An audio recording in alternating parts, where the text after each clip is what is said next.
Friday night in San Diego, a retro night, saluting the 1984 National League champions, the 80s. These were the finals they wore. And the G-men that took the Padres to the World Series, Garvey and Gossage and, of course, Gwynn. As we welcome you, second game of this four-game long weekend series between the Washington Nationals and the San Diego Padres. And good evening, everyone. Along with Mark Sweeney, Dick Enberg, we're pleased you're spending part of your Friday night with us. And we're going to start with this young right-hander, Bert Smith, who called up from San Antonio. And, well, he got his baseball baptism in Tampa Bay. And he did in Tampa Bay, and he was excited for that opportunity. The way it started in the first inning, dominant fastball, and I loved the way he came out, attacked hitters with that low fastball, almost a cutting action. Second inning, well, this is the big leagues. There's nerves that you have to deal with. There are stumbling blocks you're going to have to go through. And you saw James Loney getting on one of those fastballs. You still have to locate. But I think Bert Smith now can breathe a little bit more and understand how important it is to locate your fastball. And he's going to have to mix in more breaking stuff, is he not? Yeah, and it's important for him to throw that breaking ball and also a changeup at a two-seamer, but location is always the key here in the big leagues. Well, we saw the brilliant 20-year-old infielder Manny Machado in Baltimore, 20 years old Bryce Harper. He hit one a country mile last night. What makes him so outstanding? Well, this young man, the 20-year-old, understands how to be violent at the plate, but I love how his vision is always on it. Look at the two eyes on the baseball, and he is locked into that. But there's two elements. The second element is also the back foot. Check out the back foot. Off the ground. You don't usually see this, Dick, but this is the force that he's driving through that stiff front leg, and also the balance. That's the important thing as a hitter. He can be violent, but he still has balance. This 20-year-old is special, and he's going to do a lot in the big leagues. That seems to be against the grain, that hitting form, but he has 11 home runs already, and that's second only to Justin Upton in the National League home run race. Well, it's a fashion night when you go back to the 80s. I wonder what Laura McKeeman and maybe even Chase Headley, they might give us their thoughts about wearing the uniforms of the 1980s when the Padres won the National League pennant. That's coming up.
Prepare to welcome in the Nationals for Game 2 of the 4-game series. We're pleased you've joined us. Hi, everyone. I'm Laura McKeeman.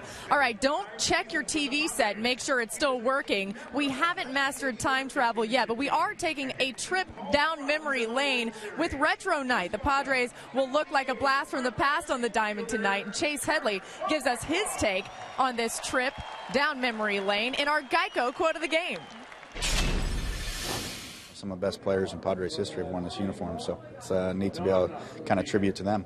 You referenced the colors. What do you think about this combination? It's bright. I think it's fun. I definitely not the fan of bringing it back for good, but it's fun. It's a good look. It's a good look for once or twice a year, but we'll leave it at that. Well, Mark Kotze also commented on this, and he said, hey, it makes the old guys look good. So he likes it, and he really is a fan of the colors there.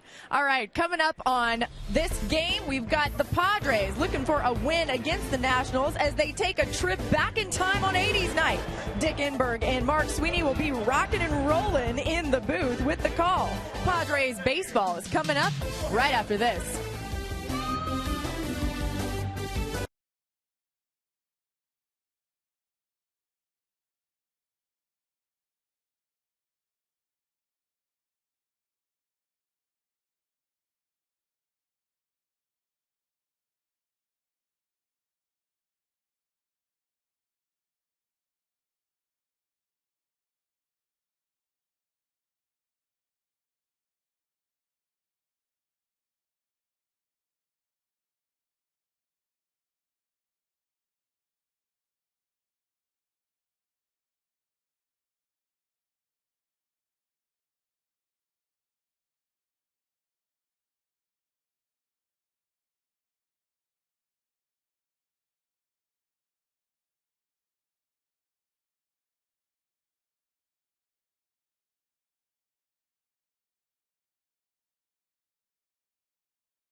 Celebrating the moments and the faces that brought the National League pennant to our great city.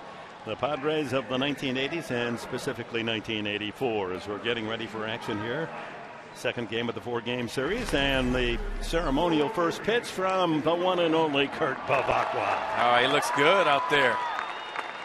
Shoot, rock, fire. And Bavacqua had his moments throughout that 84 season.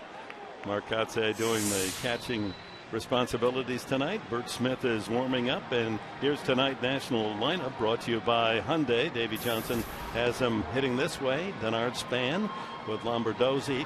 Bryce Harper in the third spot. Ryan Zimmerman, third base and cleanup. Adam LaRoche, a 2-run homer last night. He's in a 13-game hitting streak. Ian Desmond at shortstop. Danny Espinoza from Cal State Long Beach. Kurt Suzuki behind the plate And Gio Gonzalez has a home run this year, the pitcher for the Nationals. Well, let's take a look at our scouting report. Bert Smith, he has to establish his curveball early for a strike. Don't fall in love with it because you got hurt last time with your fastball, but you also have to have movement and location on your fastball. Be proud of it. Birch is proud of it. That's the reason why he's here. You still have to locate up here in the big leagues to these hitters. First major league start here at Petco Park after opening his major league career in Tampa Bay. A look at the Padres defense brought to you by Aramco Mortgage. Jesus Guzman starts in left field with Carlos Quentin not in uniform on paternity leave. Kristen Orphy in center, and Will Venable will play right field. Headley Cabrera, Jerko and Blanks on the infield. Nick Hundley behind the plate for the 23-year-old from Tyler, Texas, and the University of Oklahoma, Bert Smith. Bud Black looks very comfortable in the uniform. He looks good in that uniform, but he's intense. I love that. Talked to him earlier about Bert Smith. He felt very comfortable as we see Steven Strasburg taking it all in. What a night for him last night. Coming home, a San Diego State graduate, and coming away with a 6-2 win, allowed the Padres only 3 hits and 1 earned run in his 8+ innings of work. Here we go. Bert Smith. Let's see how things work their way out here at home for the young right-hander who starts with a fastball at 93 and a strike. Denard Span, a 274 hitter, 29 years of age, one of the Nationals born in our nation's capital. Outfield has him playing to hit to left field. And he sends one to right shallow, and then actually to the second baseman Jerko. He really got jammed on that. So that's a first out good start for Bert Smith. Remember, he did retire the Rays in order down in Tampa Bay in the first inning. Well, with Birch, talked to Buddy Black earlier. Talked about falling in love with his fastball. Well, that's good. In the minor leagues, he was very successful at that. But there is different level up here of hitters, and you got to worry about that. You have to locate. Sometimes you can get away with mistakes in the minor leagues that you can't get away with up here. Yeah, good fastball there at 95. Steve Lombardozzi struggling start at 216. Birch, great size, 6'4", 215. Fouls it away, 0-2 the count. His dad, Lombardozzi, a high school baseball coach, so he's been trained from day one to play this game. He's 24, makes his home in Tampa as Bryce Harper awaits his turn. Struck him out. That was impressive series of 3 fastballs. Well, much like his first inning of work in Tampa, he has that drive on his legs and that finish on his fastball. And you can see swinging underneath that ball. That tells you about the velocity Bert Smith has on his fastball. And here's the Washington phenom Harper. A long home run last night, measured at 431 feet to straightaway center field. We'll share that with you again. Just a couple of ticks under 300 with 11 home runs. Ooh, he comes out a swinging. And this is the swing that produced the long home run last night. Well, what's impressive about that home run swing is he's still not totally healthy from that collision with the wall up in L.A. But, man, he has a violent swing. And there's a breaking pitch low, 1-1. It's violent, but it's controlled. And that takes a lot of time, a lot of energy, a lot of work putting it into the cage. But he's only 20 years of age. How does he get it so soon? Well, it's impressive because at 17 years old, he had the same approach, same swing. In there at 94, 1-2 the count. High school in Las Vegas.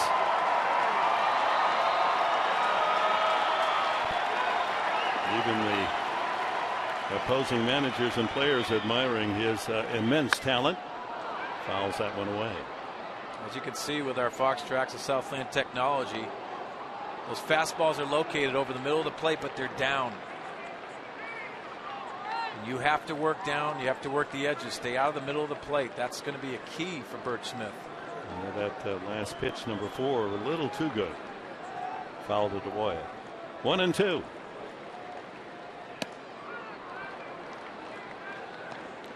Yeah, the sunglasses, a popular item. Giveaway tonight on this Friday evening. Got to have sunglasses in San Diego. Are you kidding me? Those are cool. Huh? Opposing hitters can't see your eyes. Oh, I like that. 3-2. Cleanup hitter Ryan Zimmerman is on deck. Well, the fans in the spirit of the retro night, the first of 3 such nights during the course of the year. The ball 4. First base runner. The walk to Harper. Smith had him 1 and 2. Ryan Zimmerman, cleanup hitter. He'll be 29 in a week. Had a super year 2009 when he, much like Chase Headley, won both the Silver Slugger and the Gold Glove. Having a little trouble with his defense this year. He's had 8 errors already, but with the bat at 274, just 1 home run. That is somewhat surprising, only 1. When you talk about the defensive errors, it's throwing. His throwing mechanics do not look very comfortable. It looks like something's wrong with his shoulder. But Ryan Zimmerman with a bat is a presence. 25 home runs a year ago.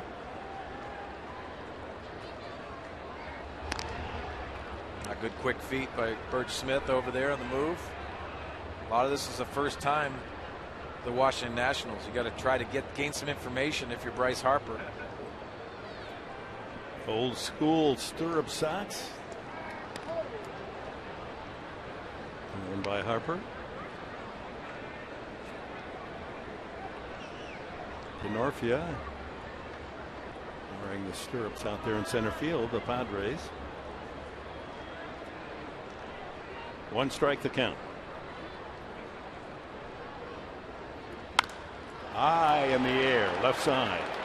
Cabrera angling behind Headley and calls him off. And Bert Smith through the first inning and had some impressive pitches to these Washington Nationals.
Fox Sports San Diego brought to you by Infinity, luxury cars that deliver inspired performance. By Petco, where the healthy pets go. By Farmers Insurance, contact your local agent at 888-96-FARMERS. And the Experience Buick Lease. It's a new lease on luxury. Bottom of the first inning, and Gio Gonzalez to face the Padres. Trying to bring back some of that 1980s magic for a win tonight. And tonight's Padre lineup brought to you by Toyota. Denorfia in the leadoff spot with Cabrera and Headley. Jesus Guzman hits cleanup. Kyle Blanks will bat 5th. Jed Jerko at 2nd. Will Venable hits 7th in right field. Nick Hundley behind the plate. And Bert Smith on the mound will bat 9th. Well, let's take a look at Gio Gonzalez, and he has to follow the leader. Steven Strasburg set the tone last night with a great start here first game of the series. Also, man the corners with sinkers and cutters. That's what he wants to work with, that plus fastball. First pitch is outside, ball 1. Also has a breaking ball to go along with it. Doesn't throw his changeup too many times, but the breaking ball, fastball mix. He got some Cy Young votes last year. He was number 3 in the National League. Won 21 games, lost only 8. His ERA was under 3, 2.89. Batting average of 2.06 against. And he was a dominant pitcher last year. He starts this season 3-2. His ERA a bit high, 4.50, but the last time out against the Cubs, he had a perfect game going into the 6th inning. He's one of the best in the league. There's a strike, 3-1. Well, it's interesting. You talk to the Washington Nationals, and they say, well, check out his body language or on the mound, and that is an indication of how well things are going or how poorly things are going. Popped up by Denorfia, center of the diamond. Shortstop Desmond out on the grass for the first out. We'll take a look now at the Nationals defense, brought to you by Hyundai. In the outfield, Lombardozzi and Harper in the corners with Span in center field. Zimmerman at third, Desmond and Espinosa, the double play combination. LaRoche, the first baseman. Suzuki behind the plate for Gonzalez. There's Harper out in right field. Had to shave the beard when he took 11 stitches in that chin, running into the wall at Dodger Stadium. That's when he really looks 20 years old. He shaves shaves that beard off. I think that's why he grows the beard, so he doesn't look so young. Hard to believe he can't go into a bar yet, this man. Not old enough. He can own the bar. That's right. But he can't go in. Everett Cabrera batting .250. Much better from the right side as he's hitting at the start tonight. .295 as a right-handed hitter. And Everett has made some nice adjustments from the right side of the plate. Last year looked very awkward swinging at times from the right side. Much better on the left. But the numbers indicate that adjustment he's made on the right side. Fastball in there. So he falls behind Denorfia 3-0, but gets him to pop up. 3-0 to Cabrera, now 3-1, with Chase Headley next. And a walk. Cabrera leads the Padres in bases on balls. That's his 20th.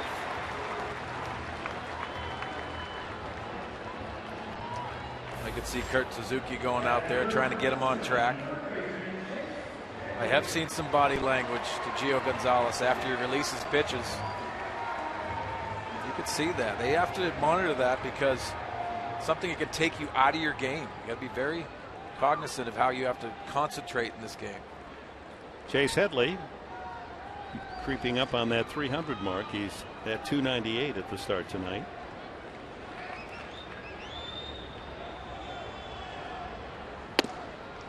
Misses away. Last 15 games, Headley hitting at a .333 clip to raise that average to 298. Let's take a look at how Kurt Suzuki sets up. When you're struggling with command, you want to set middle of the plate. Sometimes Nick Hundley sets off the plate, but when you're struggling with command, you want to have a great target, make it easier, let the pitch move in or off the plate. He's been outside to the right-handed hitters. Both of the pitches to Headley away from the plate, 2-0. So he's fallen behind all three batters. 3-0 Denorfia, 3-0 Cabrera, now 2-0 to Headley.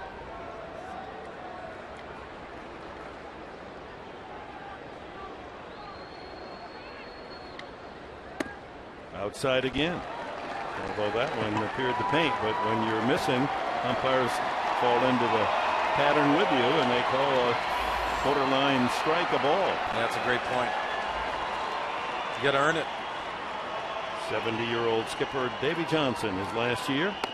There's a strike. Well, 3-0 is not a problem for him. Looks very comfortable 3-0. Last three hitters, 3-0. He's pouring that strike in. 6 feet tall, 198 pounds is Gio Gonzalez. Cabrera with 13 stolen bases. amongst the major league leaders.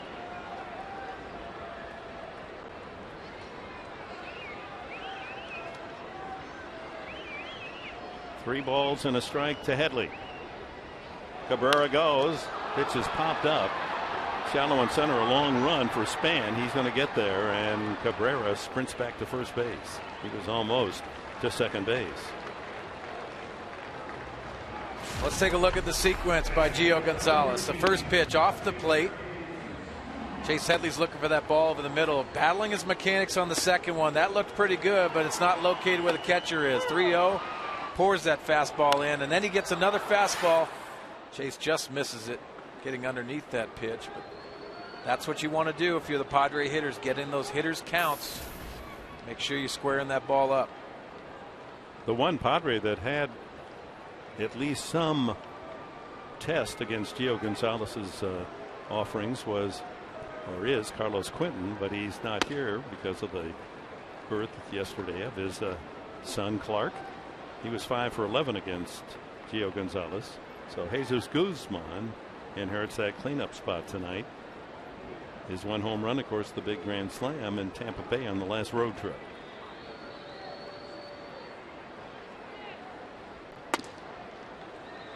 He's falling behind every hitter. Yeah, and you can see it now. Kurt Suzuki set up inside to the right-handers because he's missing it on his arm side. That's what the adjustment is. That's why he's trying to pour that fastball in on the right-handers. Only 5 strikes to the first 4 hitters, but no damage done. Good cut, but that ball thrown right through Guzman's swing. On these situations, Dick, you just want to look and have a small little box, a little window that you'll swing the bat on. Make sure that he can throw those strikes and establish the strike zone.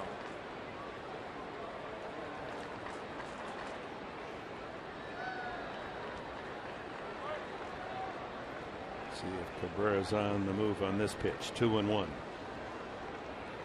Nope. 2 balls, 2 strikes as Vic Carpazza behind the plate. Barks out the strike call. He's Carpazza in his first full year as a major league umpire. Young, 33.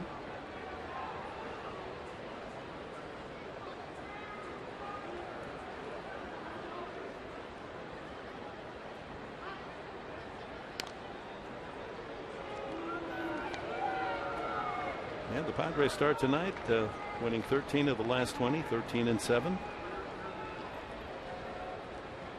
9-2 their last 11 games here at home.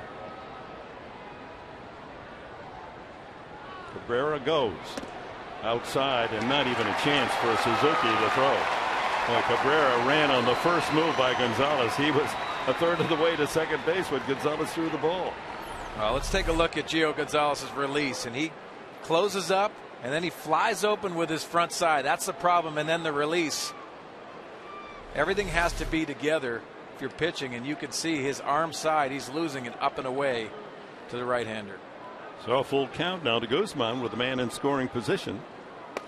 Ball 4 trickles away from Suzuki, but not far enough for any advance in the second walk of the inning.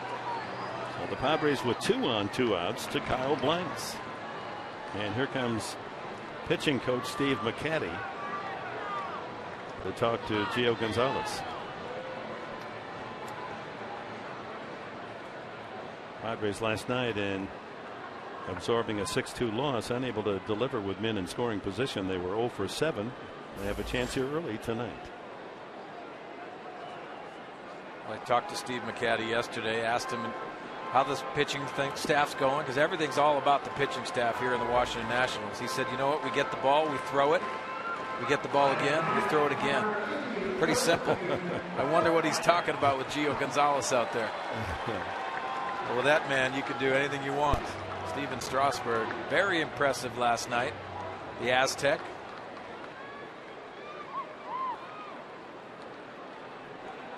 With trades and drafting, the Nationals, cellar dwellers not too long ago, have built themselves into one of the top teams in the National League. There's a line drive right field, base hit by Kyle Blanks. Here comes Cabrera around third. He will score, and the Padres lead 1-0. The ball gets away in advancing both Guzman and Blanks. And let's see, another run. That ball goes into the crowd. 1-1 for the two runners. Blanks will wind up at third. Guzman scores. It's 2-0 San Diego.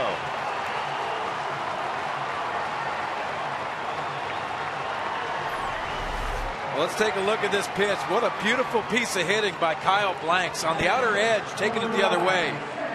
The big man. What a pretty swing. And then you can see he bobbles it. Bryce Harper out there, and he has a cannon of an arm. If you're Gio Gonzalez, you have to be midway. If you're that pitcher, you have to be midway to see what the right fielder's going to do. If he's going to throw it home, you got to back up home. Well, the Padres a couple of walks, Mark Sweeney, and they become runs. And here's Jerko with a chance to add as Blanks winds up at third on the two-base throwing error by Harper in right field.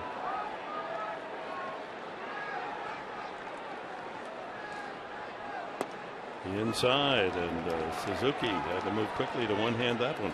Well, these are the problems that he had up in Oakland at times. He gets out of sorts just like anybody else, and you can't find that release point.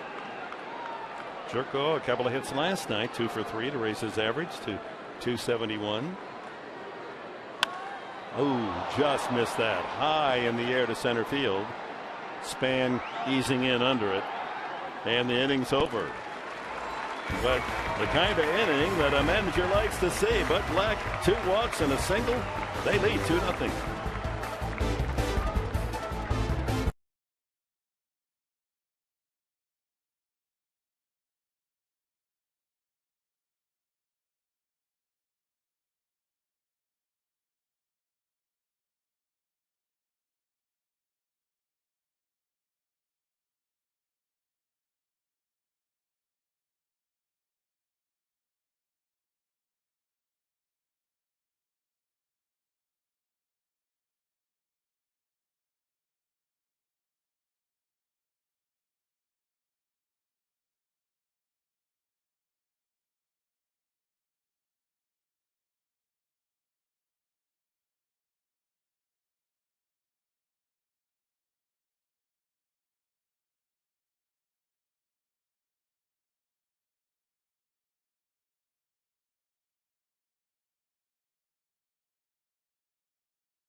Into the top of the second inning, and some roster moves for the Padres. Tim Stauffer comes up from AAA Tucson, and Buddy Black said today that he will fill a variety of roles in the bullpen. He had success in 2010 doing that. He can be a long reliever, or he can come in for just an inning or so, and that's a luxury, Bud Black said. Carlos Quentin placed on paternity leave, but Black says he will return tomorrow, and then Thad Weber designated for assignment. Guys, I spoke with Tim Stauffer, and he said it's almost like being called up the first time. He still has those butterflies and says he's very happy to be back, likes how he's been throwing the ball, and says his whole entire game has picked up recently. Well, Laura, I saw him in the clubhouse, and man, did he have a great smile on. And Tim Stauffer, what a great teammate. But, you know, he's been here. He's gone through so many rehabs, very difficult road, and everyone has a story. But Tim Stauffer, what a smile on his face. It was almost like he got called up for the first time today. Yeah. He's worked hard to earn his way back. Hope he gets a chance. He does. Adam LaRoche got the Nationals their first 2 runs last night on his 5th home run of the year. And Smith starts him with a curveball out of the zone. Darren Balsley there to the right of Bud Black. This is his anniversary. A strike. 10 years ago, the Padres made a change pitching coaches. And Darren Balsley became the new assistant. What a big fan I am of Darren Balsley. The passion that he has for his position. Every one of these pitchers know he's on his side. You don't get that all the time by your coaches. Breaking ball. Greg Booker had been the pitching coach with the Padres, and San Diego under Bruce Bochy elected to make a change, and Balsley was certainly an excellent choice. 2-2, and the count full. Fastball missing up. LaRoche, a 13-game hitting streak. He was below 200. Now he's raised his average to 217. Fouls that one away. Good two-seamer right there. That's what you got to do. You got to locate down, especially these hitters that are hot. You look at the numbers with Adam LaRoche. They're not going to pop out on you, but when he gets hot, watch out. And in the back of Bert Smith's mind, here it is, the second inning. And that's a much better start as he strikes out LaRoche. That's the second strikeout for young Smith. In Tampa Bay, 7 straight batters reached safely in the second. Well, look at this power fastball down in the zone. It's all about velocity. These Washington Nationals know that the velocity is there with Bert Smith. So sometimes you have to cheat to hit that fastball to get guys out of the strike zone. That's right. LaRoche went after ball 4. Here's Ian Desmond, the 27-year-old shortstop. And a strike. Leads Washington in hits and doubles with Espinosa on deck. It's a young Washington lineup. The entire lineup, I don't think there is a 30-year-old in the starting 9 for Washington. A very impressive roster. They're built to win. They're built to win now and in the future with their minor leaguers. Swing and a miss. Another strikeout. That's 3 for Bert Smith. Well, he went down with LaRoche. He goes up to get Desmond.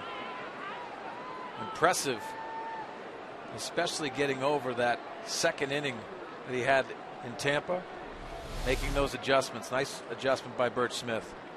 Brings up Danny Espinosa, the second baseman. Off to a sluggish start as Espinosa hitting just 177.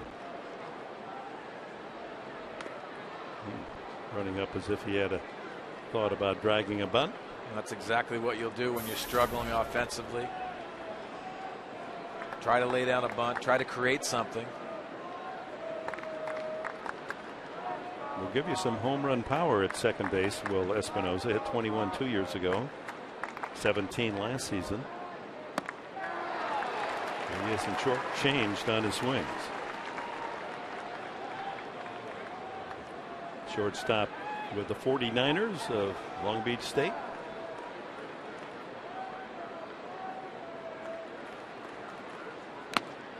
Fouled into the glove of Hundley, and Bert Smith is a pitch away from striking out the side here in the second. What a difference a start can make.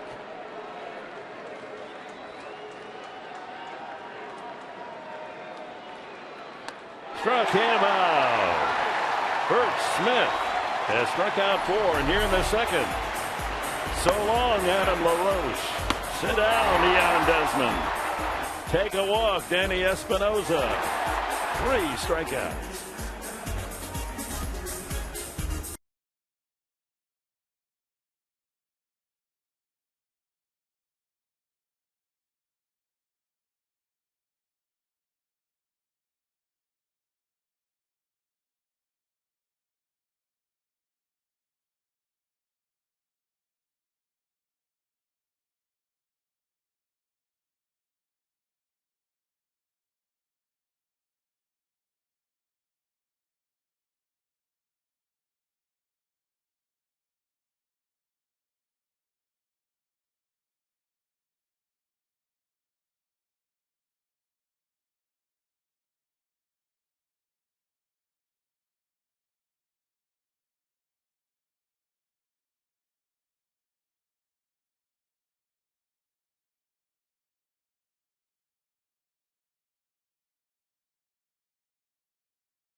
remember that one against closer Lee Smith of the Cubs.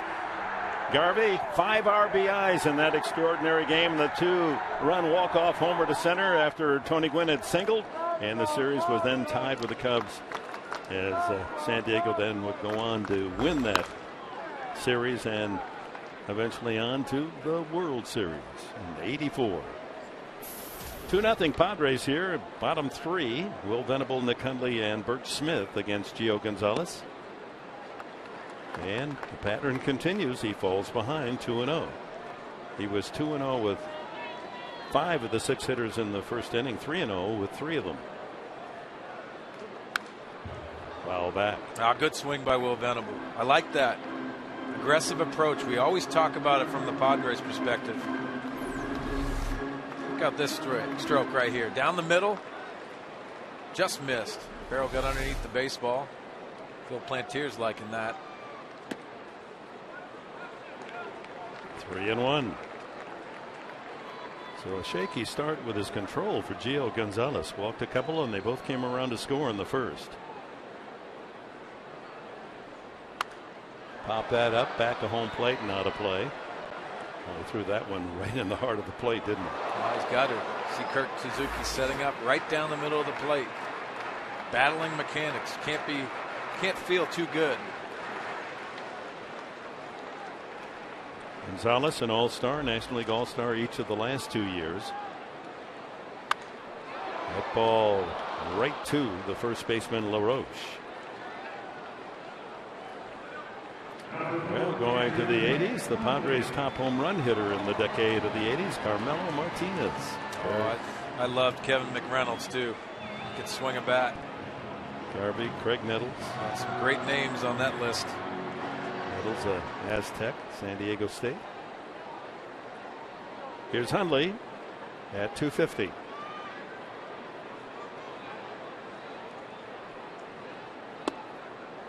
A rare breaking pitch, a curveball that misses outside.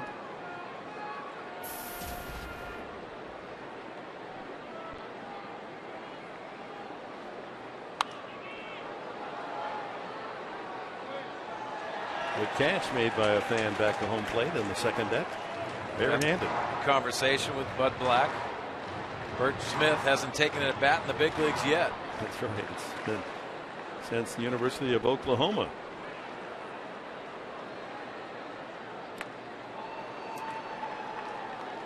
A rare changeup, first one he's thrown tonight.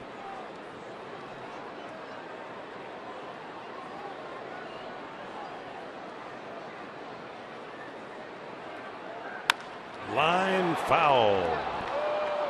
Got plenty of wood on that, but out in front. And it's 2-2 now to Nick Hundley. Well, tomorrow night, game 3, 5 o'clock for Fox Sports San Diego's coverage. 5:30 start. Eric Stoltz against Jordan Zimmerman. He's 7-1 for the Nats.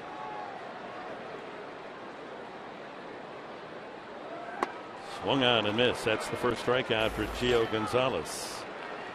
Well, this season, the Padres are very proud to offer first responders recognition pricing for games. Members of the first responders community, you can receive $6 off available tickets priced $14 or higher. Some restrictions may apply, so visit the Petco Park box office for details. But we certainly want to give first responders special treatment here at Petco. Let's see how the young man swings the bat. Yeah, Mark Grant always talks about the greatest athletes on there, right? Right. Yeah, you got a piece of it, fouls it off. Did have 3 at-bats in the minor leagues. Bases empty, 2 outs here in the second.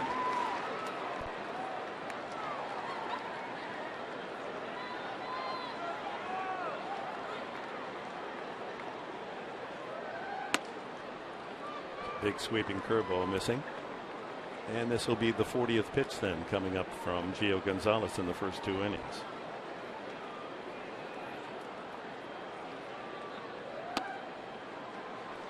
Count levels at 2-2. Oh, he's consistently missing outside, whether it's a right or a left-handed hitter. Look at Bert Smith's bat too. You see all the marks on the bat. That's from batting practice. They're all around the barrel. Tells me he can hit. Ooh. Close there. Gonzalez was on his way to the dugout, thought he had Smith struck out.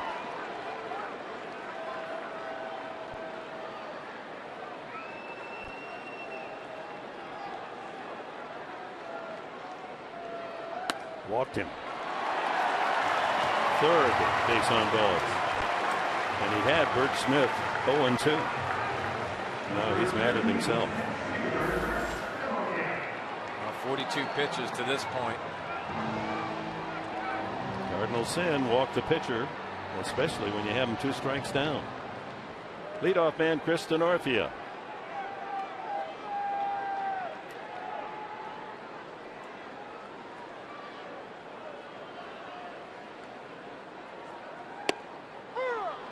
Denorfia popped to short his first time up.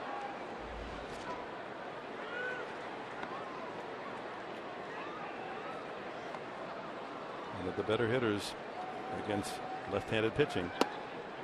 We said earlier in the last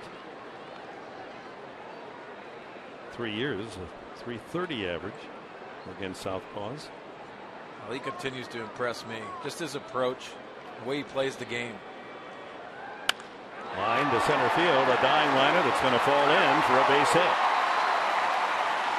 Not hit that sharply, but planted safely into shallow center field for the Padres' second hit. Smith moves to second. I talked about impressing. Well, he stays inside the baseball, gets it off the end of the bat, but look at the simple approach and him using his legs. I love that. A big part of the field. Good results. There's a lot of grass out there, Dick, and you've got to take advantage of it if you're at Petco Park. Understand, this isn't a great place to drive the baseball, but there's a lot of room out in the outfield. As Suzuki talks to his pitcher. Now you contrast the swing of Denorfia, where his right knee is almost on the ground as he delivers his swing, to Harper, who's got his back foot off the ground. Yeah, and I talk about that all the time. I mean, you have to use your legs, and people do it different ways, but you can see Chris Denorfia on this lower. You can see it driving down. You got to use the force of the ground to drive the barrel of the bat through the baseball. Cabrera, right field, slicing away from Harper, but he's there to make the play. Padres leave 2 in the second. We've completed 2 at Petco. 2-0 Padres.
And I am joined by Carmen Delgadillo, recipient of the Hispanic Heritage Comunidad Award, a very prestigious award for all of her great work with her foundation, the Friends of Scott Foundation. And Carmen, today you are here with children who are either undergoing treatment for cancer or are survivors. Tell us a little more about what you do. Right.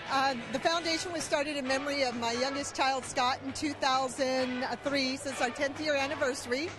It's an honor to be selected as a community recipient for all of our work that we've done in the community in honor of my youngest child. It's an honor that I've been able to give back in his memory, and I've been able to keep my word to him. Wow, how brave of you to give back in his name. And tell us a little more about what you do. I read that you put on proms for children who can't make it to their prom because of cancer treatment and things like that? That's correct. We put on an annual prom for kids that either miss their prom or will not make it to prom, and we provide hair, makeup, dresses, tuxedos, a ride in a limo through San Diego, and we have a spectacular evening with a walk down a red carpet with the paparazzi, all kinds of food and all kinds of entertainment on the inside, and just a lot of fun. We also have another event called our Kids Day Carnival for the younger kids, where we have like just a regular carnival, and families are invited out to enjoy a day at the hospital and just forget about their cancer. We have also some special outings, like today we brought several children to the game.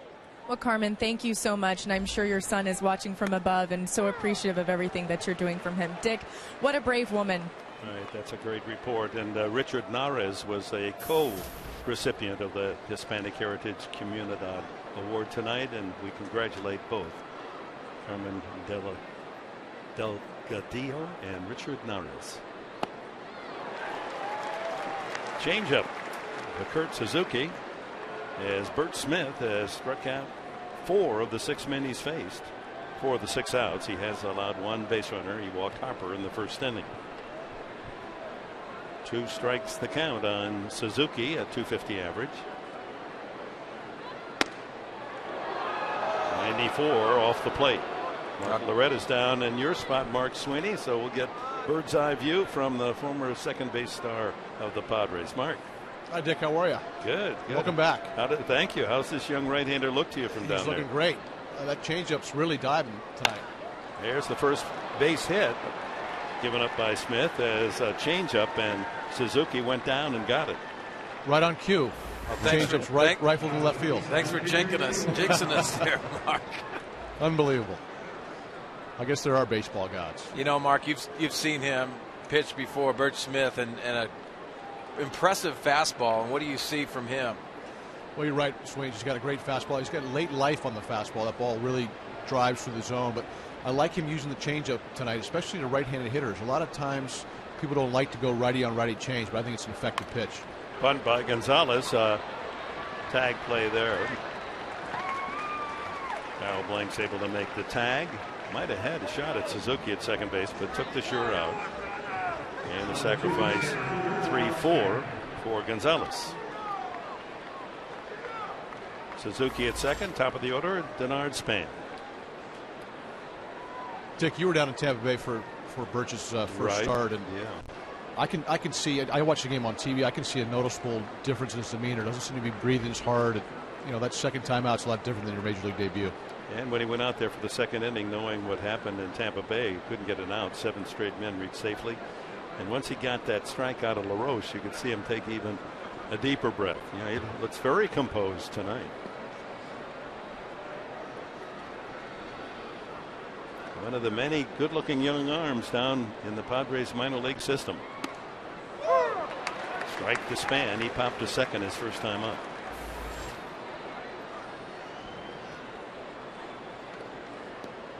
He was a late-round pick. Padres, somebody saw something there that others didn't, and that scout did a great job. He was the 443rd player taken 2 years ago. Not till the 14th round.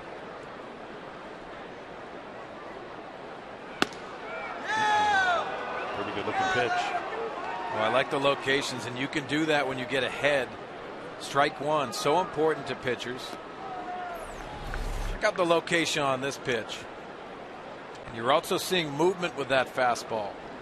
We saw some straight fastballs by the Rays.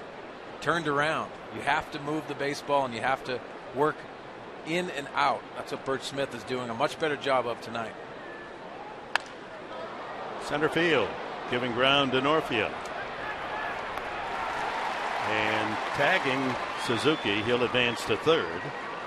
And there's 2 away.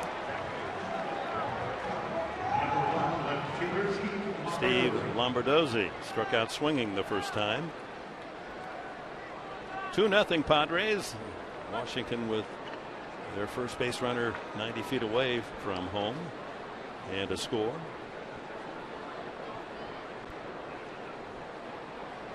Verdosi struck out swinging his first time.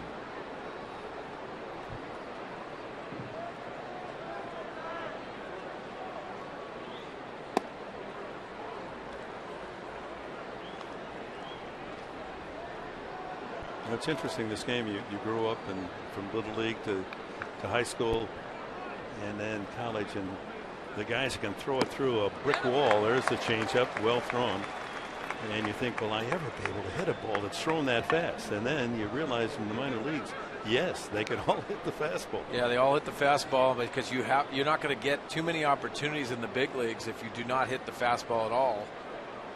And that's why location is a key. Right back with another changeup. Back-to-back changes. 1 and 2 now. Lombardozzi. Well, that just shows the confidence going back-to-back.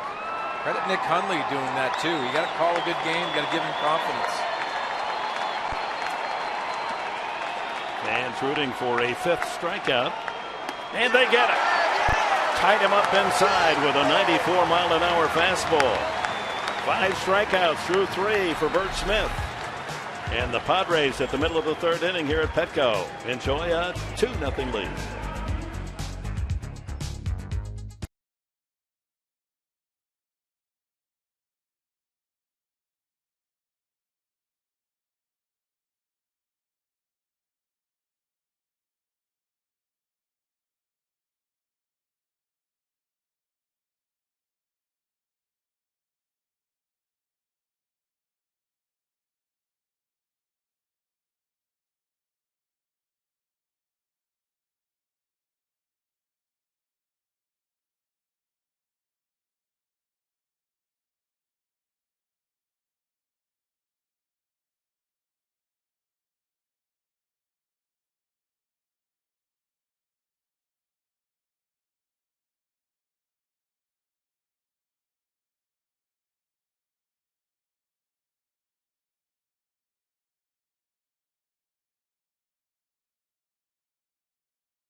For a single to left field. Hard. Sandberg over his head. A right center field base hit. 1 run will score. Moreland is slow getting it. Here comes Wiggins. Here comes their throw to the plate. He's safe. The third is win. Dick Williams, the manager, his team came jumping out of the dugout, and Williams found a safe spot to applaud Mother Earth as the Padres were on their way to the World Series. They had trailed in that game 5-3-0 to the Cubs. They scored 2 in the 6th, 4 more in the 7th to beat the Cubs 6-3 to go on to the World Series. After losing the first 2, they win the final 3 games and earn the right to go to the Fall Classic. So great to see Dick Williams on the ground, because it gives you every reason to be a little kid. Just the joy of finishing a game like that. And if you're wondering who made the call, and then we've already played 2 of those highlights, and we were guessing and guessed right, because it's my former broadcast partner, Don Drysdale, the late Don Drysdale, made the call. Oh, he was an all-around great player, great guy, great partner. Tremendous player. Chase Headley hits one to right center field. Harper is out in the alley to make the catch. So Headley has flied out twice, to center, now to right. That'll bring up Jesus Guzman. Well, Mark Loretta down there next to the dugout. Jesus Guzman last Saturday, big blast for a grand slam. You were a bench player too throughout your career, did a lot of roles. How about this bench for the Padres? Yeah, it's been tremendous, Swains. You're right. Tonight, again, paying dividends with Kyle Blanks and now Guzzi getting some at-bats. As you know, Swains, just getting those at-bats are key in start, so you're ready to pinch hit when you're called on. Yeah, I think Bud Black does a nice job incorporating his whole bench and making them feel very comfortable. What do you think? Absolutely, yeah. And you know, good managers do that. You played for some great managers, Tony La Russa, Bruce Bochy, and they keep their bench fresh all the time. A ball and a strike now to Guzman. One out here in the third with Kyle Blanks next. Blanks with a big base hit in the first inning, knocked in a run. And then when the throw from Harper got away, went into the crowd. The throwing error allowed Guzman to come in for the second run. So one of those 2 runs unearned off Gio Gonzalez in the first. Harper always in the headlines every inning, it seems. Jammed him, foul back. Well, I think he embraces the headlines, and I compliment him for doing that because there's a lot of pressure on these players these days. Talk about the difference of him and Steven Strasburg. Steven Strasburg doesn't want the attention. He just deserves it because of his stuff. I think Bryce Harper does a nice job just embracing that. Second strikeout for Gio Gonzalez. 2 away here in the third. So the Nationals, when you think about the 2 drafts, they get Steven Strasburg first player pick, and then they get Bryce Harper first player pick. That's a pretty good way to start your ball club. And that changes your organization.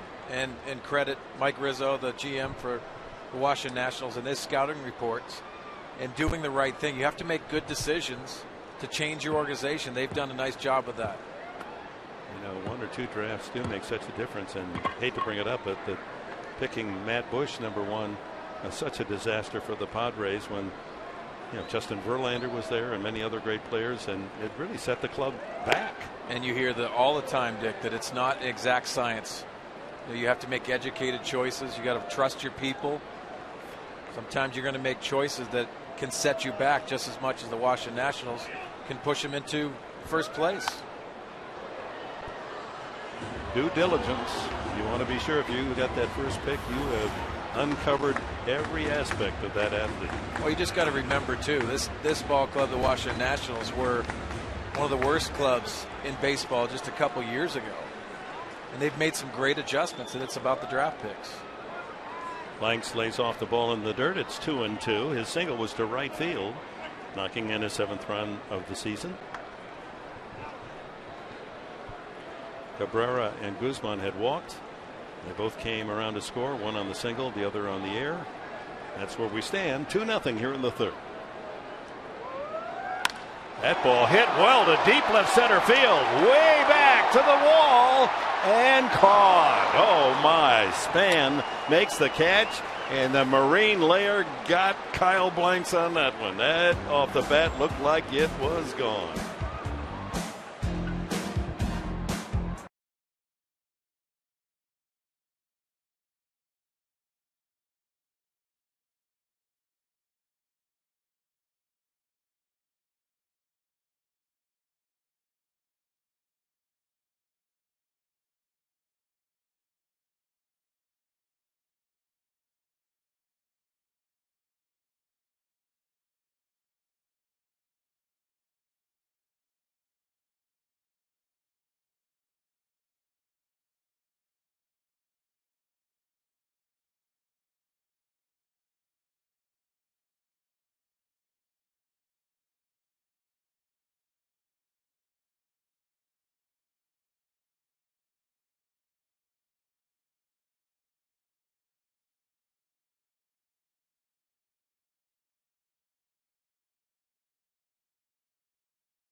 examine that unique hitting style and compare it. Well, we talk about the violence of his swing, but also his backside and his back foot. Frank Thomas, established hitter, he had his back foot off the ground. Big, strong guy, but you watch Bryce Harper, the violence with that stiff front side and that back leg off the ground. You have to have leverage in this game as a hitter, and both of those men, Frank Thomas, a huge guy, but Bryce Harper does it a different way, and it is violent, but you still got to take the barrel of the bat to the baseball.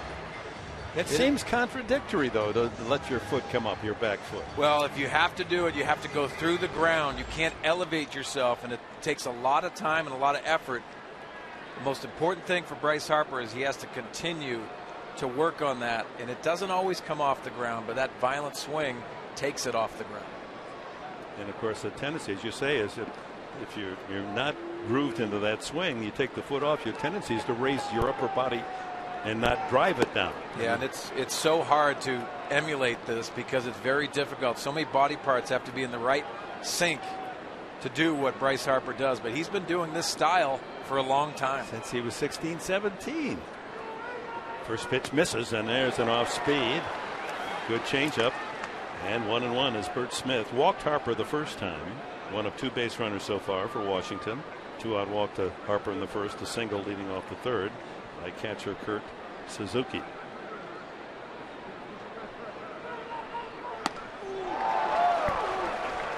Fastball, perfect spot, up and in.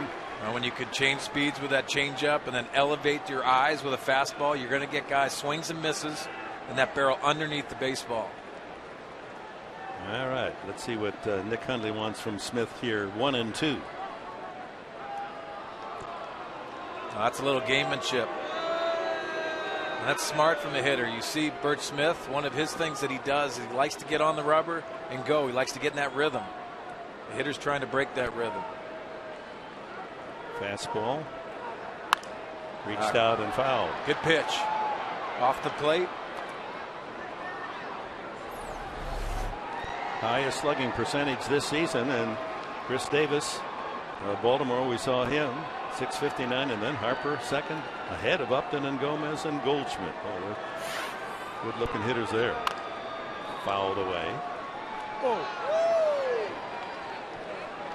How you doing down there, Lowe? That one almost got me. On the ricochet. A little different without a glove on, isn't it? Yeah, it sure is. You got to charge those. I almost had to drop down and go limp. Dick, back to you. Lined into right field, base hit. Jammed a bit, but he's still strong enough to muscle it to right for a leadoff single.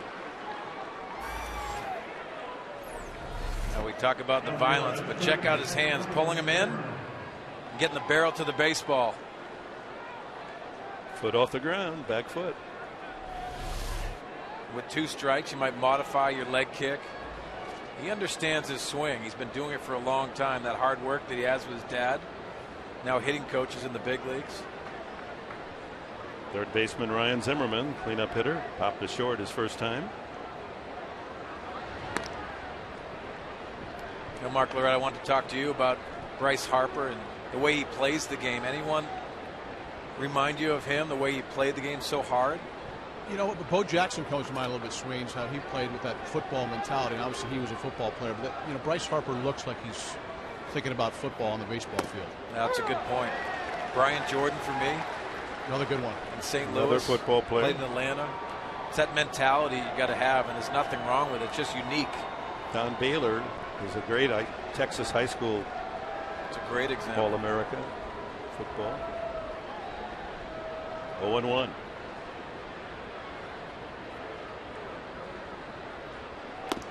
Fouled into the glove of Hundley. Now those aren't overpowering fastballs, 92, but it seems to be moving more than in Tampa Bay. Yeah, and we see it up here. I mean, how about you down there, Mark Loretta? Well, they talked about Birch throwing a few two-seamers tonight. I think those lower velocity pitches could be two-seamers. I can't really see the movement from here, but if they are moving, I'm sure they are two-seam fastballs. Outside target and a line drive to left. That's going to fall in front of Guzman. So back-to-back singles leading off the 4th inning from 2 tough hitters, Harper and Zimmerman. Well, an 0-2 pitch, and you see where the location is. Nick Hundley's glove goes over the center of the plate. Ryan Zimmerman knows what to do with those mistakes, even if it was an 0-2 count. Off the end of the bat, but delivered. Hundley was giving a target way outside, and the ball came back over the middle of the plate. So 2 on, no one out. And Adam LaRoche struck out the first time. And the first trouble spot now for young Bert Smith. Tough with men in scoring position, LaRoche, even though his overall average is .217. He went. Strike one. Changeup. Good percentage of changeups thrown by Smith so far. Good arm speed. Good location.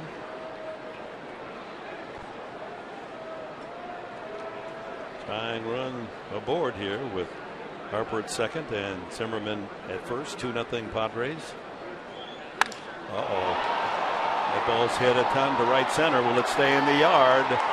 It's gone. That's even longer than the one he hit last night. That's over the sand pit. And the Nationals on one swing by Adam LaRoche take the lead 3-2.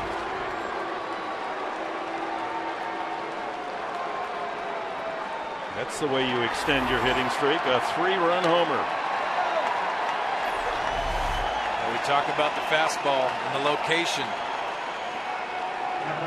That is a picture perfect swing. Throwing your hands to the ball and barreling it up. Sadly remindful of the second inning at Tampa Bay when James Loney hit the 2-run homer. That was just part of the 6-run goal run for the Rays. Big hack by Ian Desmond. Well, once you go through the lineup once, it's a difference. You've already seen him. You're trying to time him. And now you're starting to develop that plan. You're looking for that fastball because you understand he is proud of it.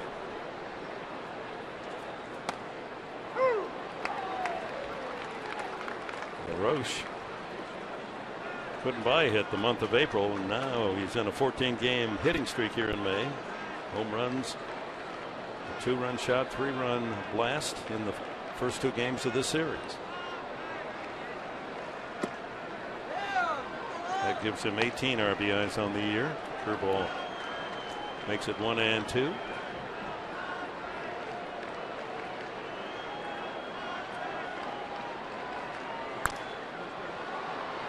After watching how the ball died on the warning path the last inning on Kyle Blank's ball, to see that ball not only clear the fence, clear the sand pile all the way beyond it, that was a big time home run by LaRoche. Well, Dick, Ozzie Smith told me in St. Louis, let the pitcher supply the power. What he means about that is this is a plus fastball and an impressive fastball by Bert Smith, but you have to put the barrel of the bat on the baseball, and when you do that, it'll take off, especially these plus fastball guys.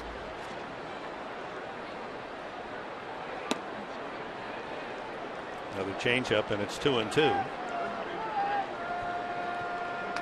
Adam LaRoche's father, a pitcher in the big leagues with the Angels, a left-handed pitcher, Dave LaRoche.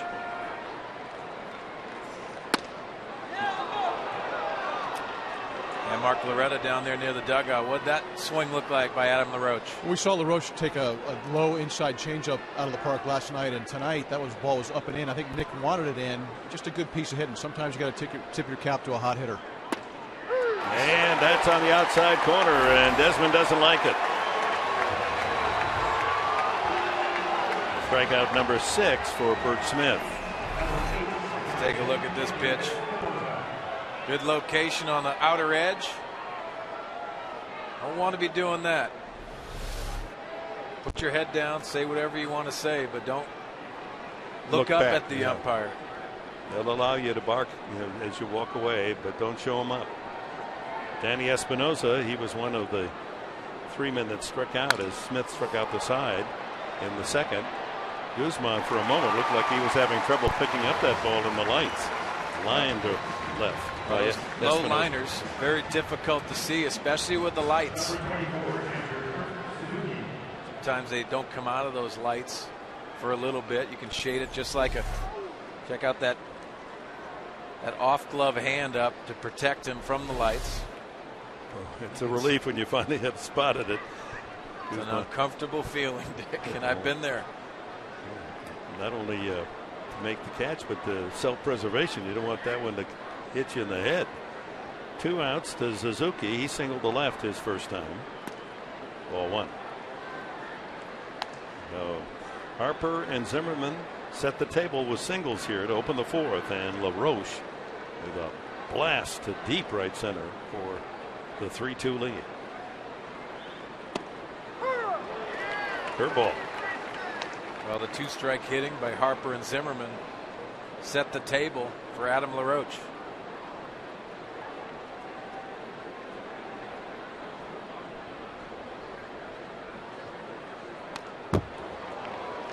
One and 2 now on Suzuki, with pitcher Gonzalez on deck.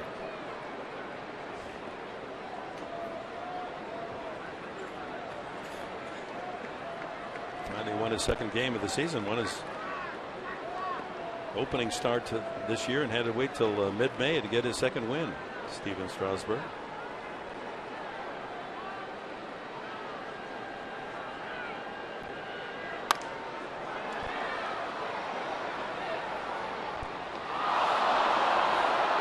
Watch out below.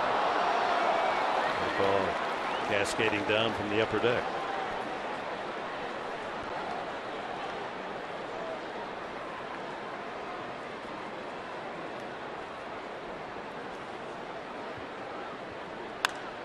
Left field, not hit well. Guzman's there. And that's the 4th inning for the Nationals. But Harper single, Zimmerman single, and this blast by LaRoche way out in right center. 3-2 Washington.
Race 3-2, and there's only one reason I'm wearing these sunglasses right now. It's 80s night, and Knock Around is having a great giveaway.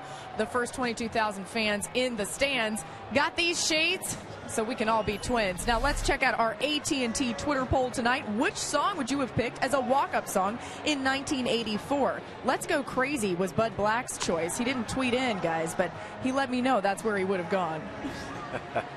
Jump 84 is A. B is Let's Go Crazy 84. C is Footloose 84. D, Ghostbusters 84. Now see, that's down in my league, Ghostbusters. Oh, I love that movie. And that was the theme in the series with the Cubs. Ghostbusters busts the Cubs, right? Fans will remember. Man, that's what, 28 years ago. Jed Jerko leads off the fourth. Now it's the Padres having to come from behind. Jerko flied to center field, shallow the first time. Good month of May cooking for this rookie from West Virginia.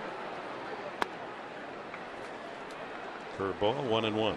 He continues to make good adjustments at the plate. Seems to settle in, but he's also more aggressive at the plate.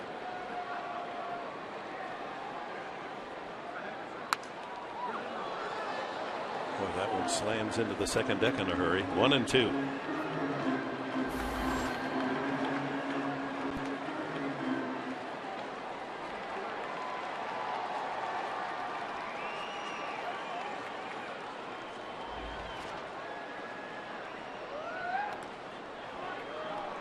Curveball bounces. They even had a logo for the Ghostbusters Cub Busters in '84 during the championship playoffs. That's sweet. What a series for the Padres. Yeah, it's tough. Win 3 out of 5 when you're down the first 2.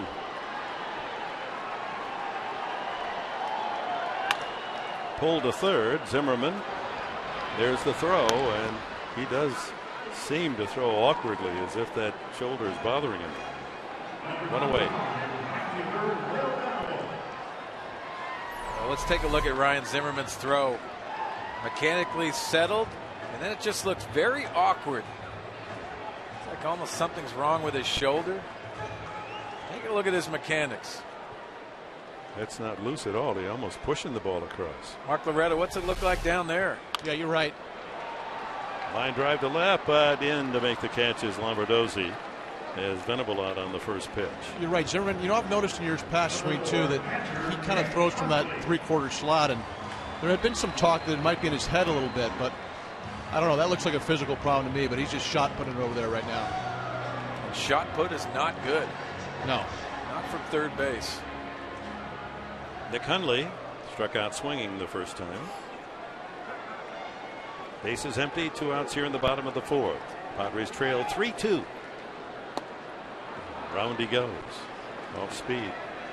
See that change up by Nissan Fox tracks down off the plate. Nick Hundley to get things going. He's got to stay in the strike zone. He's quickly behind on the count. 2 strikes. You know, some of the problems that I see in Nick Hundley sometimes, he gets very mechanical, almost robotic at the plate. Very strong man. Just be athletic up there. Feel very comfortable. Sometimes he gets a little too tense at the plate, gets under the ball, works underneath.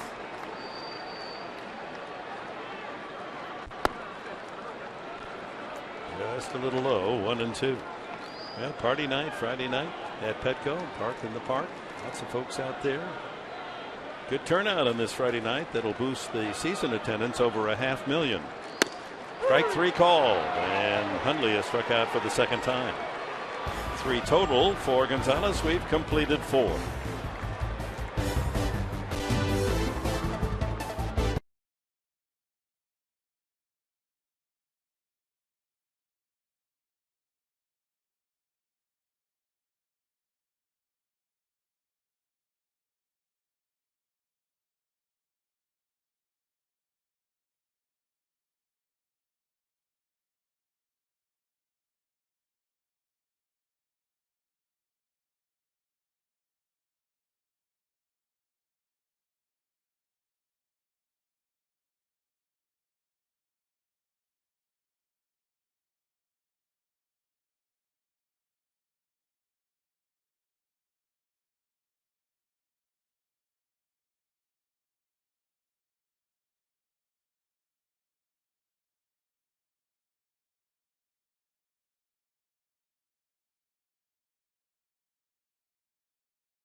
fastball and mixing in a lot of changeups, Mark Sweeney. Yeah, and we've seen some good adjustments from Bert Smith. And let's take a look at the use of those off-speed pitches. In this sequence to Lombardozzi, nice changeup. See the grip? And that action, that late action. And then finishing him off with that fastball. Being proud of it. Bert Smith has done some nice things tonight. That one pitch to Adam LaRoche has changed that thought. But his job tonight to keep this ball club in the game, to win the game. 3 runs on 4 hits, an error for Washington. They've left 2. Padres 2 runs, 2 hits, no errors, have stranded 3. But 3 hits in a row for the Nationals in the 4th inning. 2 singles and the long home run by Adam LaRoche with a 3-2 lead. Gio Gonzalez, the pitcher, then the top of the order. Span and Lombardozzi for Davey Johnson's team here in the top of the 5th inning. Gonzalez in his career has 8 hits and 74 at bats, but 2 of the 8 home runs.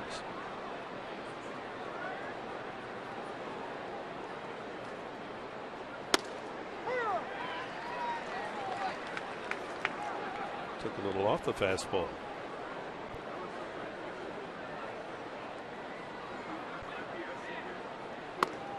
Now you can see why he might hit a home run. That might run into one now and then. Takes a big enough swing. I think back looked a little tight on that one. Doing a little stretching after the swing. Done that before. And strikeout number 7, Bert Smith. Tonight's Cold Hard Fact brought to you by Frost Brewed Coors Light. Only 4 Padres were not born, the current roster, were not born in the 1980s, Bert Smith being one, born in 1990. The other are the veterans, Marquis, Stoltz, and Kotze, in the 70s. Our Coors Light Cold Hard Fact.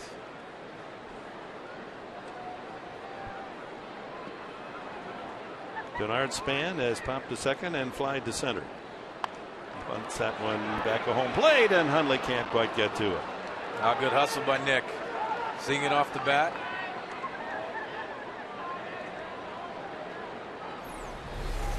Check out the reactions here by Nick Hundley. Sees it off the bat, hustling, very shallow behind Nick Hundley. Not a lot of room.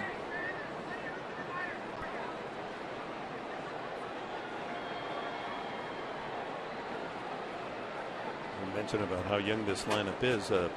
There is one National that's over 30, and wouldn't you know who that is? Adam LaRoche is 33. And he proved that experience helped him tonight. Yep, and last night. Span 29. 14 straight games LaRoche has hit safely. 2-strike pitch. Come in tight with a fastball, 1-2. Good waste pitch. He played with a lot of streaky hitters. There's nothing wrong with that. He's got to battle those tough times because mentally it can bring you down. Adam LaRoche has made some nice adjustments. He can carry a ball club when he gets hot. After going through a terrible April.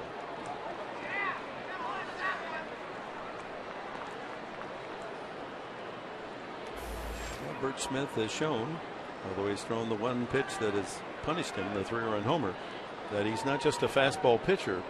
We're curious as to how good was his changeup, how good was his curveball. Shown a good changeup tonight. Well, Mark Loretta down near the dugout. I always ask, you got to lend your information. And did you talk to pitchers when you were in the locker room? Oh, sure. You talk to everybody. You know that swings, but. Going back to Bert Smith, you're right. He didn't need to use the changeup and the curveball much in the minor leagues. Gets him. And quite frankly, I didn't think Bert Smith had this good a fastball. Seen him throw in the minors and the changeup. Seen him throw in the minor leagues and in spring training. But I think he got with Balsley and they worked on the grip, and he showed a really good one tonight. If he can harness that and keep that good fastball, it'd be a nice combination for him. 8 strikeouts now for young Smith. 2 away here in the 5th. Lombardozzi has struck out both times.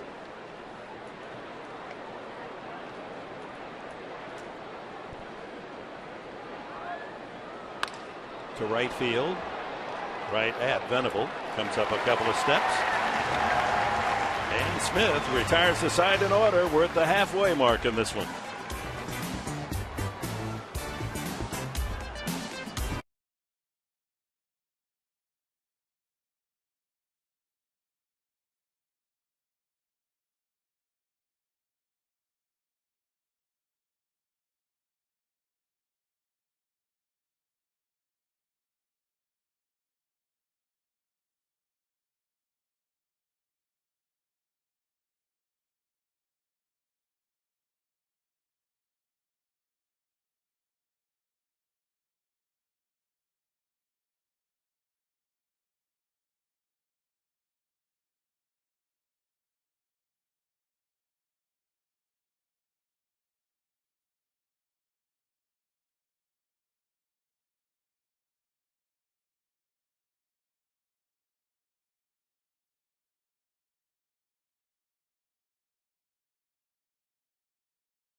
Sports San Diego, brought to you by Sequan Casino.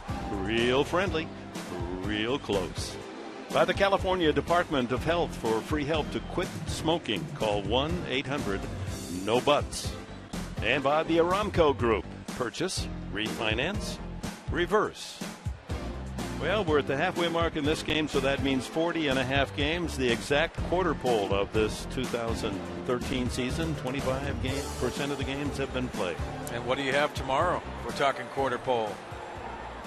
Preakness Stakes, run for the Black-Eyed Susans at Pimlico in Baltimore. And as a fan of thoroughbred racing, I hope Orb is able to pick off the second leg of the Triple Crown. The racing needs desperately to have a superstar. They've come so close winning the first two, and then the Belmont Stakes winner from outside ruins that Triple Crown party. Maybe Orb's the horse. It's tomorrow, and during the course of our telecast here on Fox Sports San Diego, we'll have all the final results for you. It will already have been completed. That's a strike to. Let's see if Birch can get his first hit here. 2 balls and a strike. He walked the first time. 72 pitches so far for Gio Gonzalez. Strike 3. 4th strikeout for Gonzalez. And time for our Sequan Casino Daycation stat of the game, and the K's of the 1980s. In Major League Baseball, Nolan Ryan, far and away the all-time greatest strikeout pitcher in baseball history. 2,100 plus. Fernando Valenzuela, the Dodgers, and Jack Morris of the Tigers. I laugh and think about 2,000 strikeouts in that period. Wow. Yeah, that's like 200, average 216 a year. It's amazing. What was his all-time record? 382, was it, when he broke Koufax's record by 1? Wow. Denorfia single in 2 trips. 1-1. Curveball there. Chris popped the short and dumped a single in front of left fielder Lombardozzi the last time up. And takes it away. 2-1. Only 2 hits for the Padres. The RBI single by Blanks in the first inning, and Denorfia single in the second. Chops that one toward third, and it'll kick foul. Since the single by Denorfia, 8 straight retired by the left-hander Gio Gonzalez.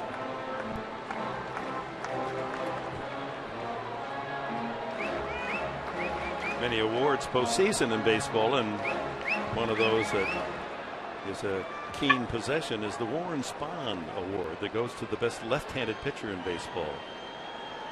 And Gonzalez won it last year. High fly, right field. Harper comes in. 2 away. Guys, you can see a noticeable difference from Gio Gonzalez once he got the lead. Working ahead in the count, pounding the strike zone. He's just got to work it a little quicker. Got a different demeanor now that he's got the lead. And he hasn't worked from the stretch since back in the second inning. That's such a great point, Mark Loretta. And you do the confidence, and you talk to some of the Washington Nationals people. He talked about his mound presence on the mound. Anything you see down there, and with a lead, it's obviously easier to pitch with a lead. Cabrera walked and scored, stole his 14th base, and he pushes a bunt up the first base side. Gonzalez throws it away. Cabrera keeps right on going. He's at second base, and the tying run in scoring position on the bunt and legs of Everett Cabrera.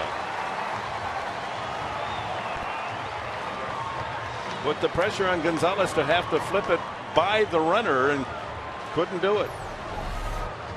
Well, take a look at this. It actually looks like he's going down third base, and he directs it to first. Nice athletic play by Gio Gonzalez, doing everything he can, and Dave Roberts helping Everett Cabrera. Take a look at Dave Roberts getting in the screen and directing him to second base.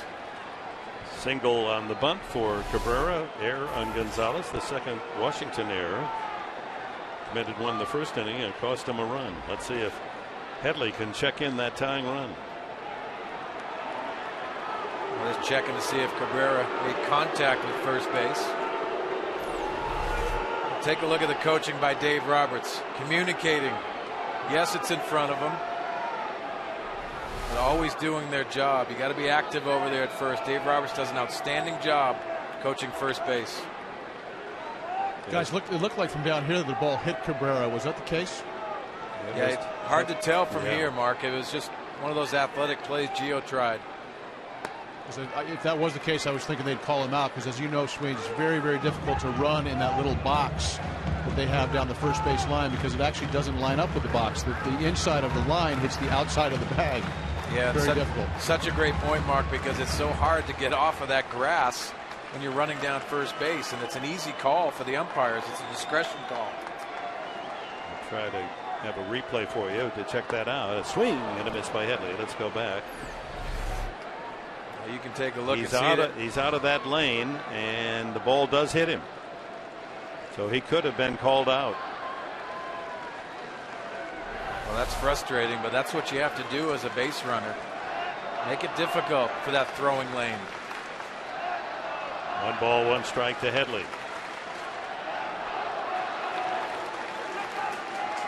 We saw Bryce Harper call time in between pitches. That's what you want to do. You want to break up their rhythm.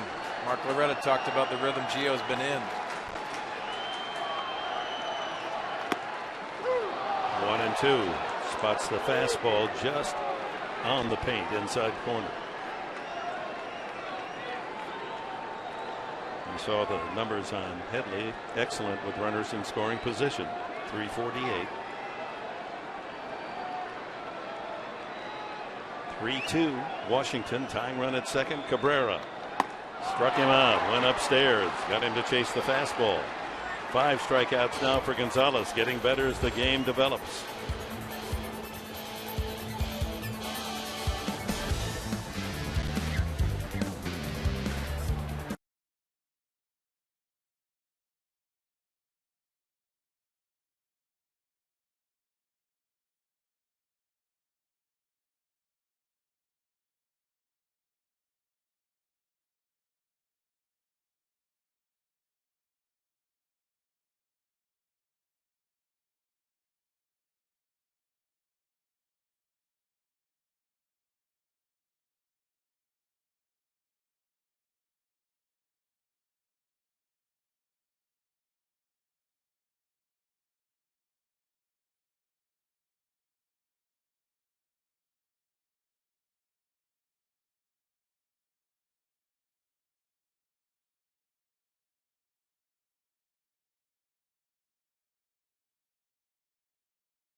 Need one out for the flag.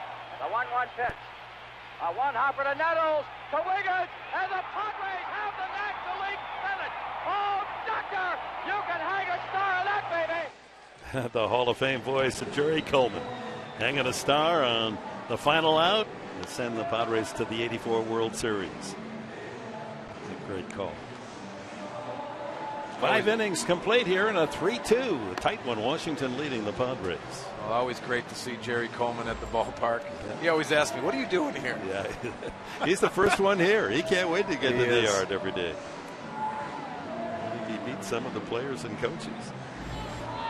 Can't break old habits. A lot of folks forget that he actually managed 1 year at the Padres. Take a look at that ratio right there. That's making adjustments. Very efficient. And that was his reputation in the minor leagues, that he throws strikes. He had, in 6 starts, only walked 6 batters. Harper swings at the first pitch and fouls it away. Nissan Fox Tracks has that down in the zone. See him shaking his head. He has walked and singled, one of the 2 men who singled in front of Adam LaRoche's 3-run homer in the 4th inning. That's been the total damage, but enough to give the Nats the lead, 3-2.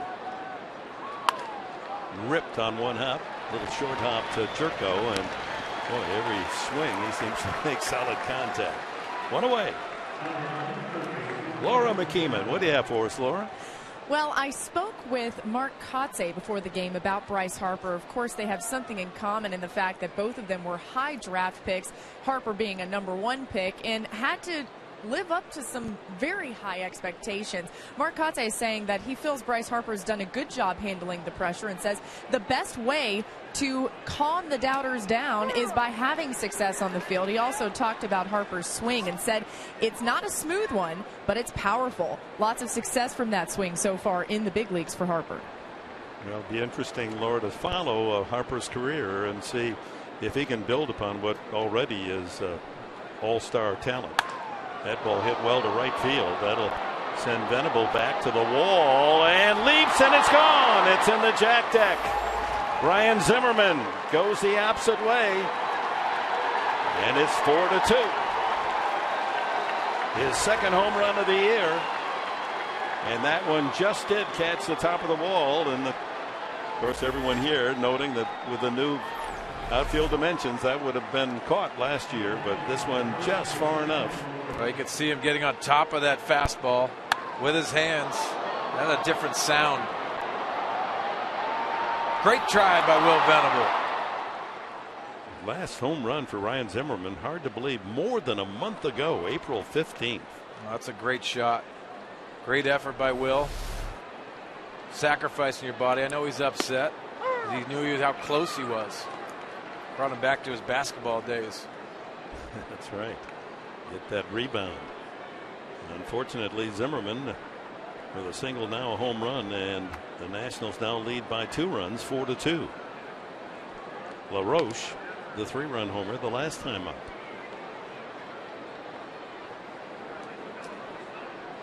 Bert Smith giving up only 5 hits, but 2 of them long balls. Oh, good changeup.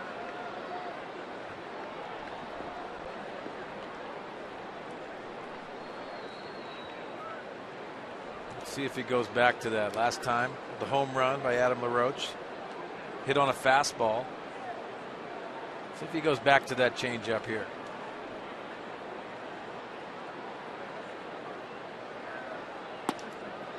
Yep.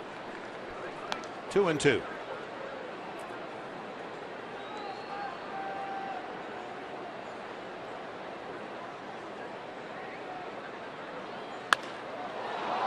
Deep to center. DeNorfia goes back. Another home run. Oh, my. LaRoche has done it again. Back-to-back home runs. 5-2.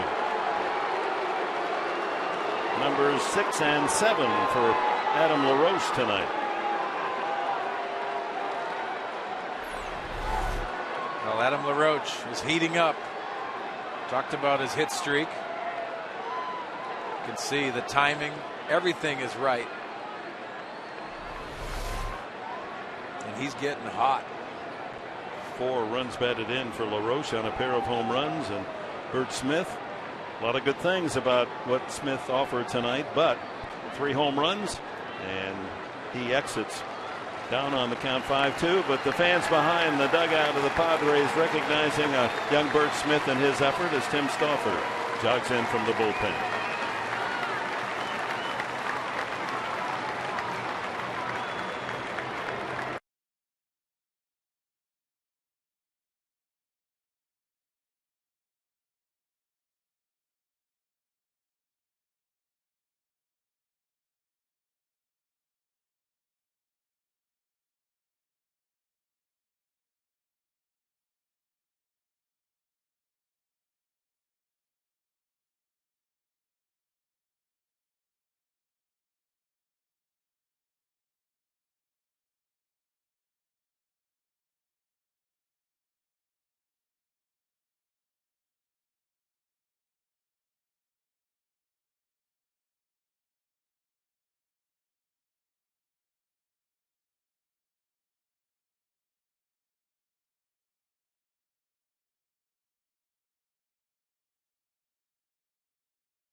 In a third, allows 5 runs, all earned, 6 hits, 3 of them home runs, walked only 1, struck out 8. Well, he's going to take that information that he had today.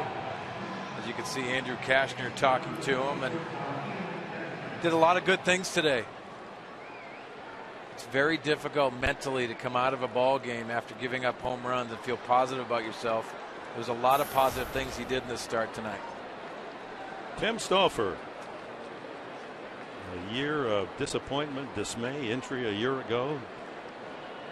He's on and off the DL with elbow problems, eventually surgery. Started this season still recovering from elbow surgery, and now works his way back to the major leagues. And he knows, well, this is an important opportunity for him to impress Bud Black. He wants to stay. Well, he has to prove his health, and I think that's what the Tucson experience was, and he did do a nice job of that. Big fans of Tim Stauffer down there in the dugout. Darren Balsley, Bud Black. Former Richmond Spider. And you know well the story about Stauffer when he was a high pick by the Padres. He himself revealed that he had some injury problems and took a huge cut in his bonus, signing bonus, by being so honest. Well, you don't find many of those around anymore. I credit Tim Stauffer for doing that as well. He's a great young man. He was the 1st round pick of the Padres, the 4th overall selected 10 years ago. And first man he faces, Desmond. He loses on 4 wide ones. This copyrighted telecast is presented by authority of the San Diego Padres. It may not be reproduced or retransmitted in any form, and the accounts and descriptions of this game may not be disseminated without the express written consent of the San Diego Padres. Oh man, Mark Grant sitting at home just shuddering the way you read that so magnificently. What do you think of that, Mark Grant? Take that and hit to right. The pitch is swung on and fouled away. Wicket back into the crowd. Danny Espinosa struck out and lined to left, facing Bert Smith. 1 out. Desmond at first base. A couple of homers, solo shots by Zimmerman and LaRoche here in the 6th. And the Washington Nationals now enjoy 5-2 lead. Broken bat into the crowd. Well, that's getting in the kitchen right there. Broken bat. Bat boy comes out with a new one. That's got to be a good feeling for a pitcher to drive that in, get that maple, break the maple bat.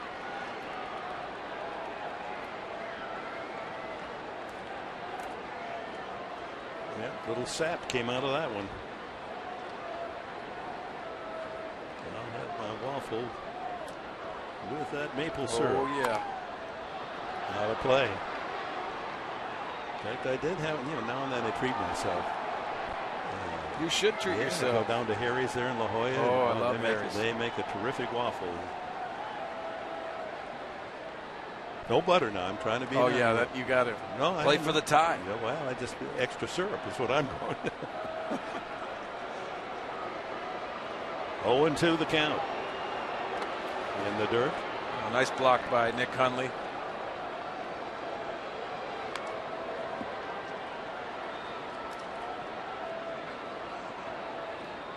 Tim Stauffer, if they had a golf tournament, active players in the National League, he might be on top of the leaderboard. He's an excellent golfer, scratch golfer.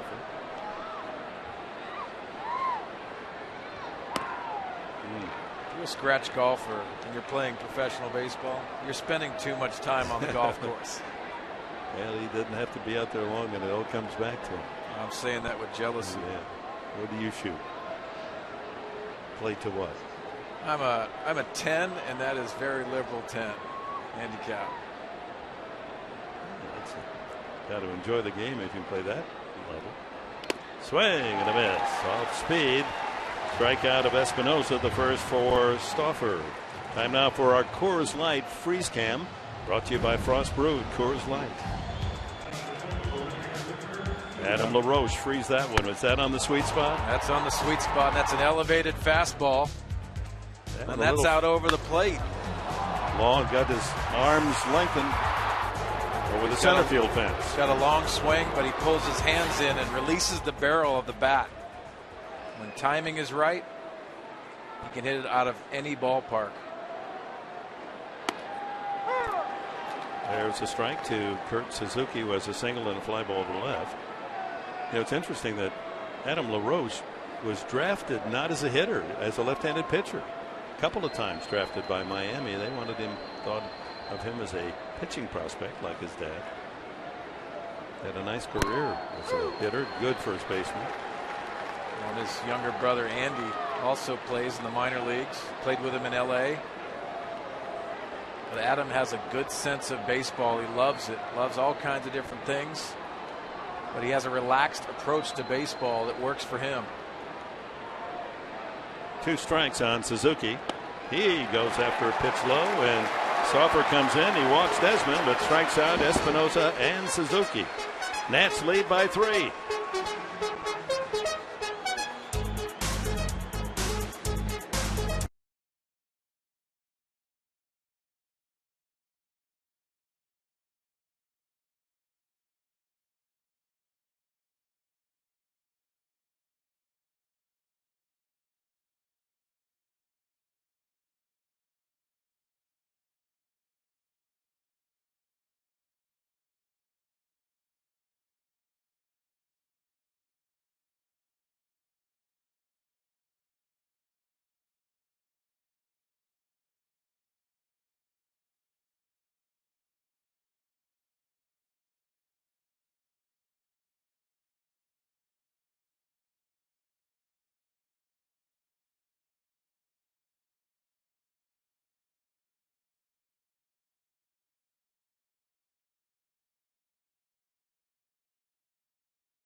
Sixth inning. In the spirit of the 80s, our Twitter poll involved music of the 80s. And Laura, how's it coming out on the boat? Well, apparently, Dick, everyone likes Ghostbusters. That's our winning Twitter poll right now. Maybe that's because they've heard about the Cubbusters, which was the former way of using this song for the Padres. Now, there's Let's Go Crazy. That was Bud Black's pick by Prince. Not working out so well. I also asked Glenn Hoffman what he would have picked, and he said he wanted to go off the map. He didn't like any of those choices. He picked Out Here in the Fields by The Who. Went rogue on me. Of course he did. And Mike Pomerantz, he liked Jump 84. Only we all say, don't jump. I mean, Mike, don't jump. He can't jump. He's killing the salad bar. Padres now trail by 3 as we go to the last of the 6. Jesus Guzman, the middle 3 of the order against Gio Gonzalez. That was his 84th pitch. And after trouble with his control the first 2 innings when he walked 3, certainly has settled down. Only a bunt single since the 2nd inning. Guzman walked and scored in the first when the Padres got their 2 runs. Both men had walked and struck out the last time. Up the middle, high chopper. Desmond across, low, and LaRoche picks it neatly. That was a tough in-between hop. Oh, what a great play on both ends. He and Desmond backing up on that ball, and what a pick by Adam LaRoche. Let's take a look at that play. Jesus Guzman hits that 2-hopper that you have to get that big hop. Throws a dirt ball. That's confidence by Adam LaRoche. Look out the concentration. Now you had to play the bag and dig out some low throws. Is that just thousands of chances and infield and working on getting to know exactly where that ball should be? So many different things, and being athletic and comfortable with your glove. But the best I've ever seen is JT Snow, and he didn't even practice at it. He understood his hands are going to work. Kyle Blanks knocked in a run with a single in the first inning, and the other run came around on a throwing error by Bryce Harper in right field. The reason why I say he didn't work at it, he thought he was more mechanical when he did do those drills before in batting practice. He wanted to be athletic over at first. Chopper to Zimmerman. Tough play there, and the underhand throw is there in time. 2 away.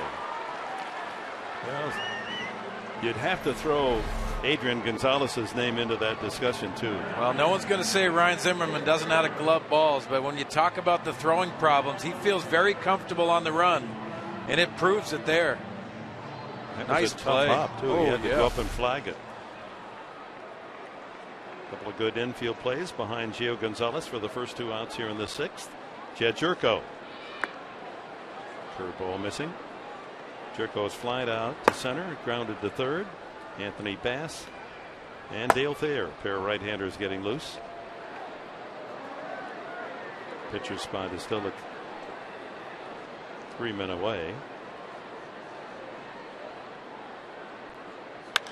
Hit well to center field. Maybe this will go for the Padres. It will. Touch them all. Jed Jerko.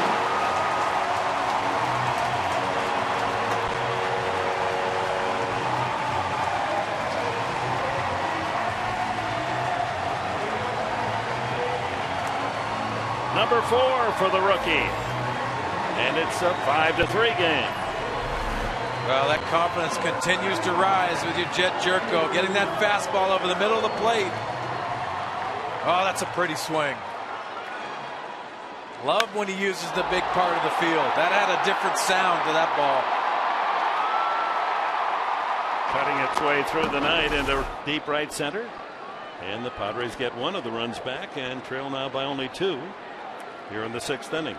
Will Venable, the batter, hit the ball hard twice, line to first and line to left.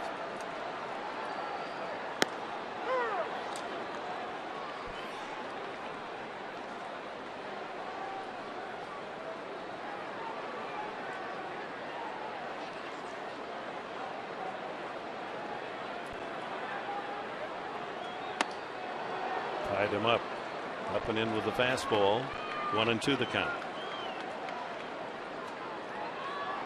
4 home runs in the game, 3 by Washington, 2 of them by Adam LaRoche to knock in 4 of the 5 runs. And now the Padres finally answer with the long ball themselves. And with plenty of time left, cutting that lead to just 2 runs. That pitch total keeps rising for Gio Gonzalez. This is 96 pitch. That ball ripped into right field for a base hit. Harper over to cut it off. He makes that a long single. Good fielding by Harper to hold that to just a single. And the Padres bring the tying run to the plate here in the bottom of the 6th.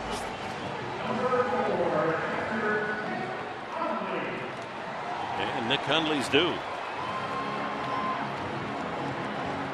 0 for 6 in the series. He struck out both times tonight.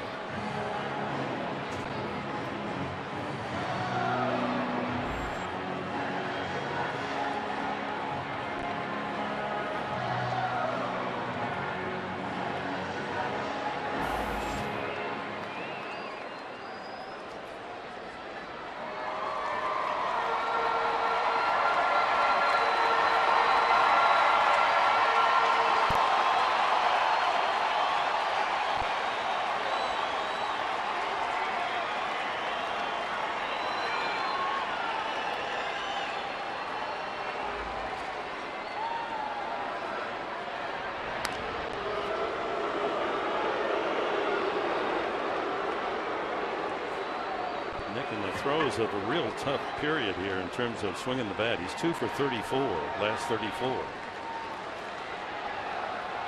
great time to break out with a long one and fouls it back. They measure Jerko's home run at 420 feet. Now we're seeing that powerful swing from Jed Jerko more and more.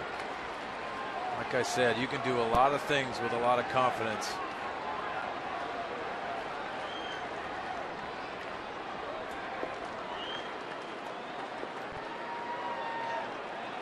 Yonder Alonso keeping that bat close at hand in case his service is called. The pitcher is due next. The pitcher's spot.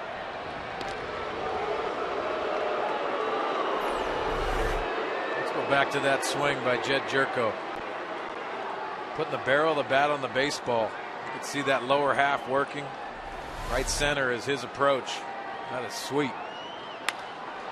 One hopper Zimmerman, a good play, and gets the force at second base. And that's it for the Padres. Run on a couple of hits. They leave one, and Jed Jerko continues to impress with a rookie power, number 4, and it's now a 5-3 game.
Top of the 7th inning, Mark Loretta, Mike Pomeranz with you, working on the post-game show. And we see after the final out, Mark, got to talk about the night by Birch Smith. Really seemed to find himself tonight. Yeah, a lot of great things to build on for Birch Smith after that tough debut in Tampa.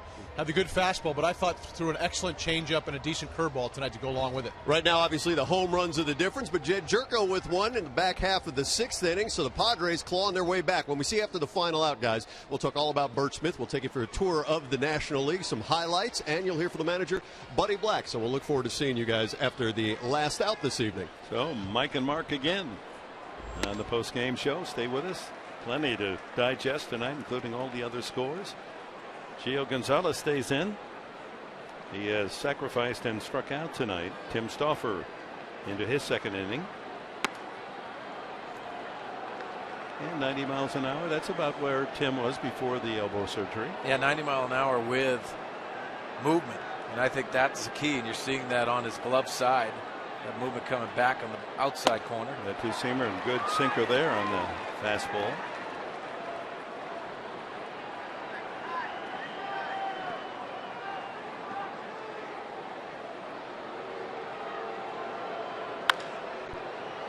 Cabrera, a couple of hops. And Gonzalez walking his way down to first base is out. 6-3. Denard Span, the leadoff man. Has a little ring to Denard Span, the leadoff man. Can he or can he? Yeah, the best thing about Everth Cabrera, we talk about the amazing plays he makes. I think he's doing a much better job of the plays he has to make. He's evolving as a shortstop. It's easy to overlook the fact that because he's been in the big league so long that Everett's still a young guy. He's only 26. So his best years moving forward. And he is moving forward as an all-around player. And his ability to steal a base often undervalued. Well, Rick Renteria down there at the bench coach has a lot to do with the evolution of Everth Cabrera. Well, here's Cabrera right on cue. Goes out the speedy Denard Span.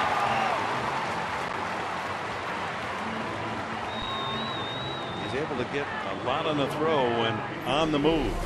Well, so many things you could talk about Everth Cabrera, and he takes an extra step here, but he gets a lot on the throw. Just calming, and he understands what he can have, and sometimes you have a clock in your mind. The Ozzie Smiths, they have a clock. They understand what the runners are going to be, and that arm strength comes into play. Swing and a miss by Lombardozzi, who was struck out twice in line to right. Omar Vizquel. Not comparing Everth Cabrera to that, but you got to have that as a shortstop. You got to make the plays. Pulled foul, pass first. Kind of like the great jockeys in thoroughbred racing, they have a clock that just tells them, hey, the pace is too fast. I'm going to lay back here and eat up that pace when we come for home. Exactly. Same with that shortstop. He's got to know who's up there, how fast they run. Can he take that extra step? Or does he have to hurry with that throw when he fields? To left field. Easy chance. Guzman. Tim Stauffer. A solid 1-2-3. 7th inning.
Mark Swinney, Laura McKeeman, Dick Enberg. Pleased you've joined us. Stay tuned now for Mike Pomerantz and Mark Loretta for the postgame show.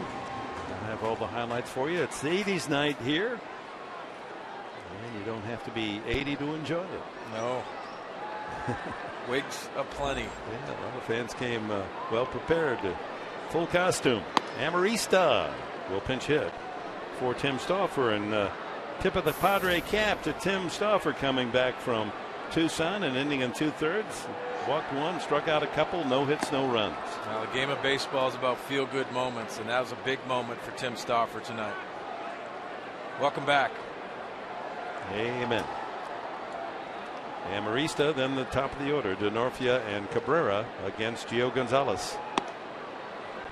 Still got the fastball and throws that through Amarista's swing. 1-2 the count. Gonzalez now over the century mark. That was his 101st pitch. Stauffer talking there with Todd Hutchison. Trainer pops him up. Middle of the diamond.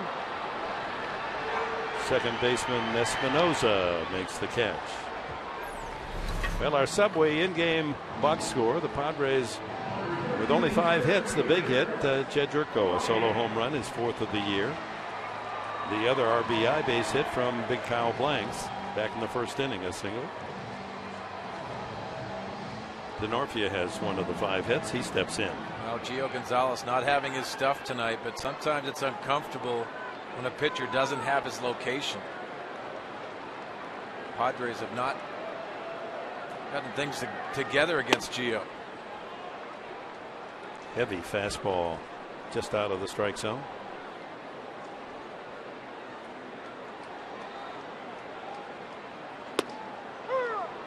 Anthony's 1-1. Changeup.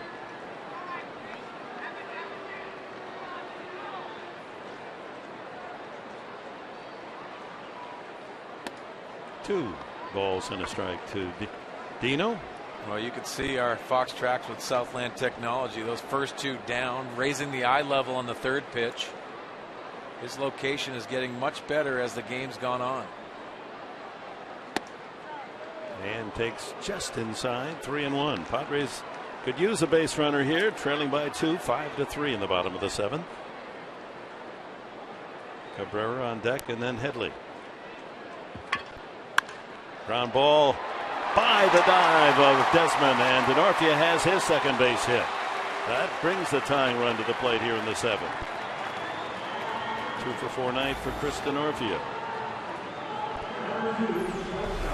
Well, this is getting it done. Chris Denorfia continues to impress. This ball out over the middle of the plate.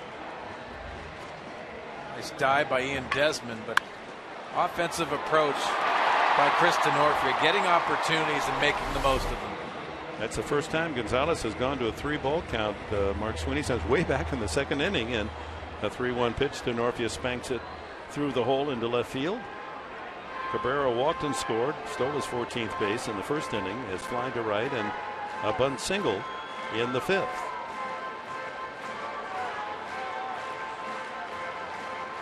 Suzuki and LaRoche. A little pep talk there on the mound for Gio Gonzalez, who's running out of pitches, 107 so far. And bullpen gets busy for the Nationals. Tyler Clippard, the bespectacled right-hander. When you get over 100 pitches, this is when the location comes into play. If you're the Padre hitters, for that ball out over the plate. Everett Cabrera took a nice swing last time up, lining it. Excuse me, his second at bat to right field. Last time up, he laid down the bunt. First one is outside. Well, these are when the mistakes happen.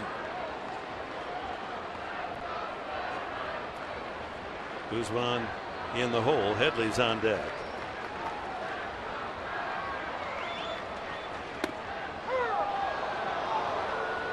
Cabrera takes, thought it was outside. 1-1. I don't have a problem with that take. 1-0, you got to look for something specific. That's out off the plate. You got the call. It's still staying with your plan. Right on the edge. It's a good pitcher's pitch.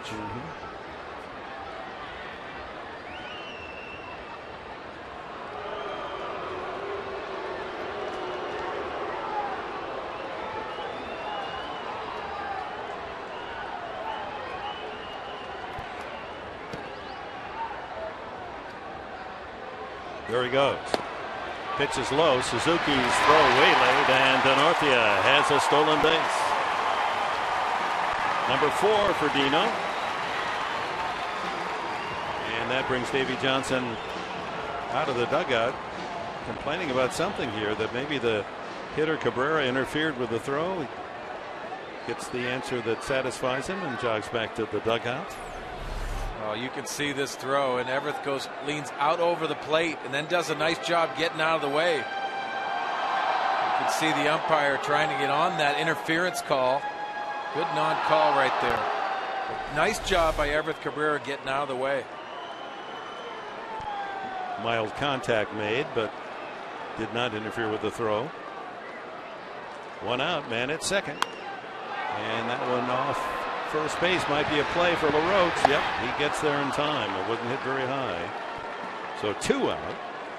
And it's up to Headley to try to pick up Denorfia from second and make this a 1-run game. Boy, the way the ball's flying tonight, a big swing, tie it up. It'll be interesting to see how they attack Chase Headley here with the base open. 0 for 3 tonight, Mark Sweeney. A couple of flyouts and a strikeout. Denorfia ready to roll with 2 outs from second.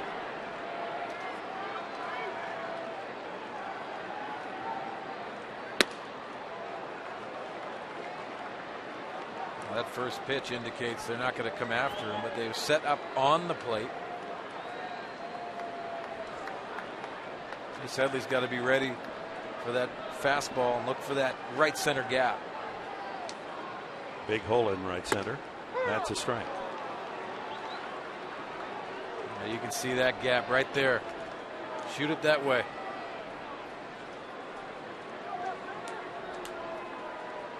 Denorfia with his lead at second.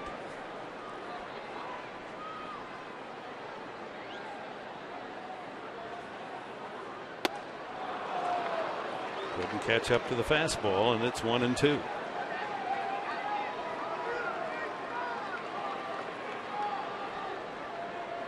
Struck out on the high fastball his last time up. 112 pitches for Gio Gonzalez has been his high. He's at, this would be 115 right here. Hit him. The fans are booing, but that's the last thing Gio Gonzalez wanted to do is hit Headley and put the tying run on. And I think it was a breaking pitch. Well, let's take a look at this ball out of his hands, and Gio Gonzalez is frustrated at himself. And this is the reaction right here. And that brings his manager, Davy Johnson, out of the dugout, and the pitching change is going to be made here. We're in the bottom of the 7th inning at Petco Park. Washington leading the Padres 5-3, but the Padres have the tying run aboard. 2 men on, 2 out, and Jesus Guzman scheduled to hit as Tyler Clippard comes in from the Nationals bullpen.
by Petco, where the healthy pets go.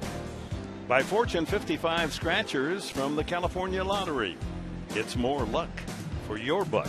And by Mercury Insurance. Get a quote. Get 2 free Padres tickets at mercuryinsurance.com/Padres. Tyler Clippard completing his warm-up tosses. Guzman is the scheduled hitter. Padres have a couple of left-handed bats down on the bench. It looks as if Guzman is going to hit right-hander against right-hander.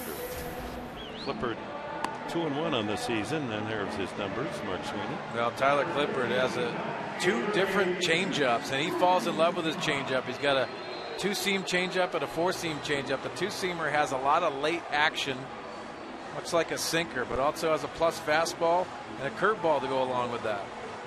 Remember that Bud Black is short one bench player tonight because Carlos Quentin is still on paternity leave, so he's got to be judicious in using what he does have available, and we're still in the 7th.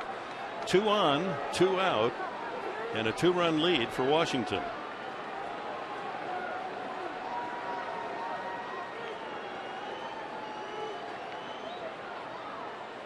Whoa, almost to the screen.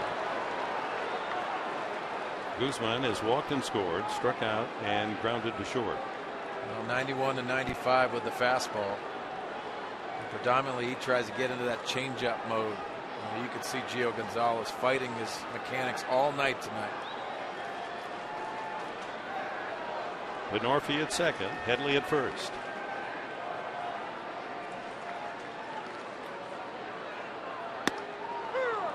.91 on that fastball strength.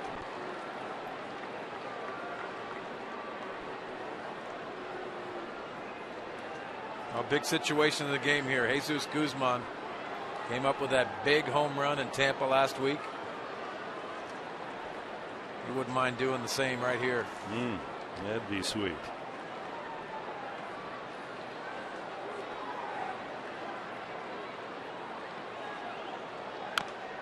Weak foul there. Change up right there.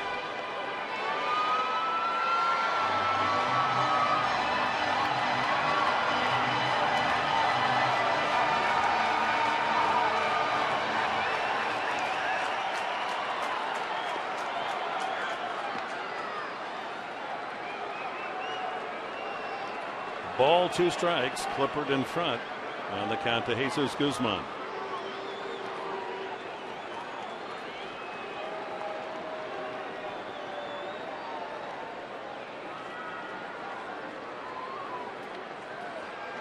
Here's the run the Padres want to get in. Headley represents the tying run at first base.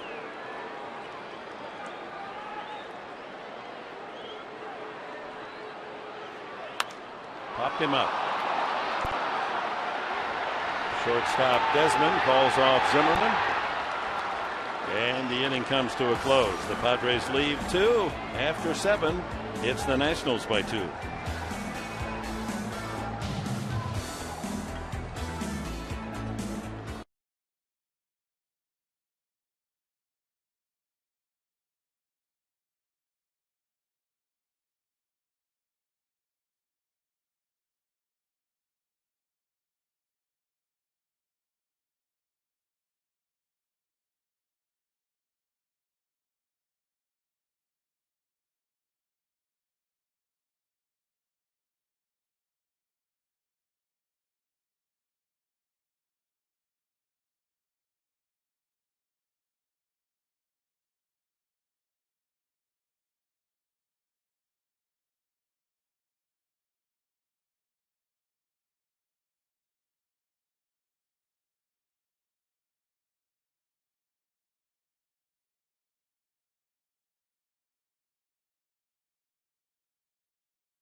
He's got the lead, 2-0 in the first, one unearned run, and then with 2 men on, Adam LaRoche clobbers that one to right center for a 3-2 lead. Then Zimmerman just does find the porch and right. Then LaRoche the next time up homers to center.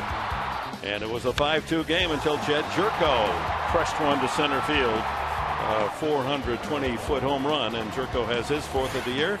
5-3 the score as we go to the top of the 8th inning, and Dale Thayer comes in to pitch for the Padres. Thayer will face Harper, Zimmerman, and LaRoche. 161 batting average against the right-hander Thayer. Amarista stays in the game in center. Denorfia moves from center to left field. So the outfield is Denorfia in left, Amarista in center. Venable stays in row. Harper, a walk, singled and scored.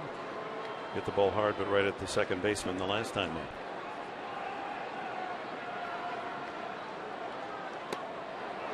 Oh, 2. Good movement by Dale Thayer with that fastball. The strike thrower with a big beard. Yeah, that matches the uniform colors, doesn't it? That big full brown beard.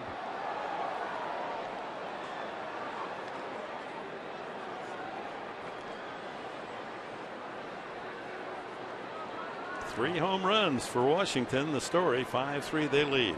He's sporting the old school look. Big beard. This is the throwback. Fouled away.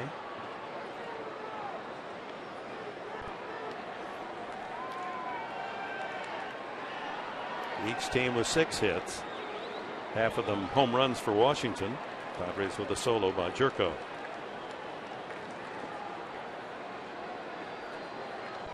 As Mark Sweeney showed you, look at his eyes. He's got able to use both eyes to pick up the ball. Chops it to short, in between Hop Cabrera, throws him out.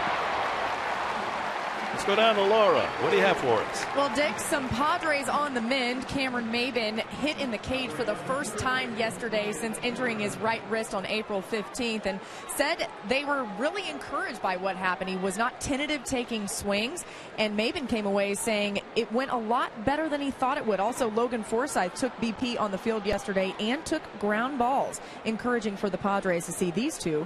Look at them sitting on the bench together, too. They're tired of watching, though. Yeah, that's what you do, Laura. You sit next to each other because you're the rehab partners. You see too much of each other. Those are two important parts for the Padres. They're definitely ready to get back out there. Both frustrated that they have only been able to watch for a while now. That's what rehab will do to you. Forsythe took BP again today. So you think about it, Clayton Richard, Cameron Maben, Logan Forsythe, eventually Osmani Grandal, Corey Lupke. Padres get their full complement back. Just hold the fort until those players can help contribute.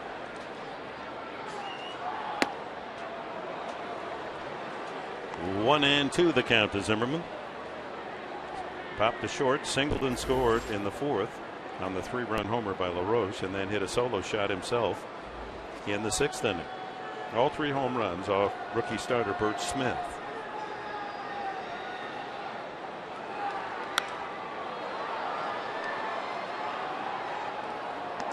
Well, tomorrow night, a early game, of course, on Saturdays, a 5:30 start, 5 o'clock for us on Fox Sports San Diego.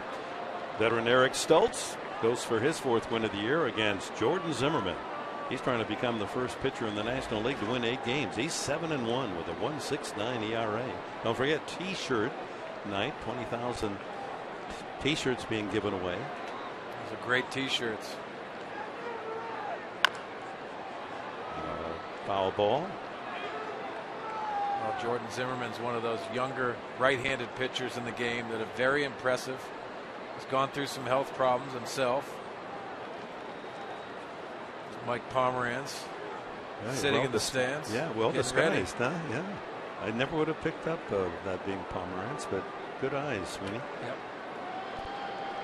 Got a good chemistry going. 1 and 2.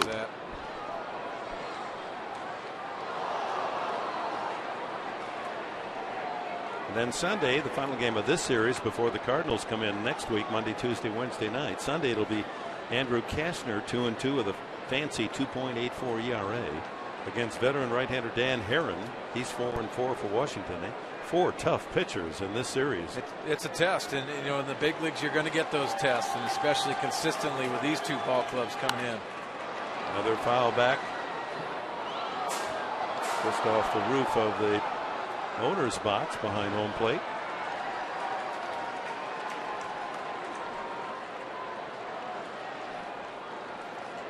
Well, this day in history, this May 17th, important for a couple of players with San Diego ties, Padre ties. 1-2, just outside. 1984, the year that we've been saluting, the National League pennant winning year for the Padres. Alan Wiggins on this date stole 5 bases in one game. Ooh, good run.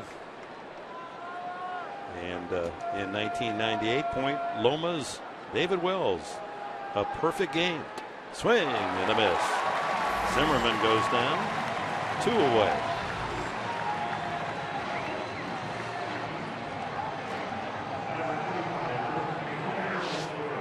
Looking at the Nationals record book, franchise would include the Washington Senators. 3 home runs in a single game. When they were up in Montreal. Of course, that also would include the Washington Senators, but those are all. You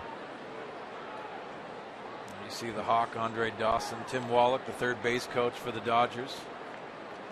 Those top home runs when they were in Montreal before they came down to the nation's capital. Swing and a miss at a changeup. Adam LaRoche has had quite a night after striking out against young Bert Smith in the second. A 3-run homer to deep right center. And a solo blast to straightaway center field. 2 home runs and 4 runs batted in. And he had a 2-run homer last night. So quite a series for LaRoche. You can see defensively with the shift. Planning on Adam LaRoche pulling the baseball. That's the reason why you saw that breaking ball by Dale Thayer. Cabrera a couple of steps on the second base side. Off speed.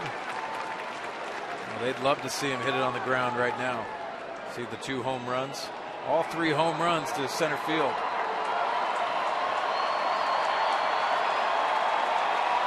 Healthy crowd on this Friday night.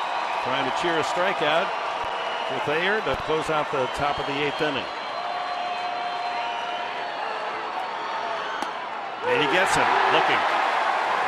LaRoche not convinced. But that's it for the 8th inning. Washington Nationals. Here come the Padres, bottom of the 8th.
Well, it should be.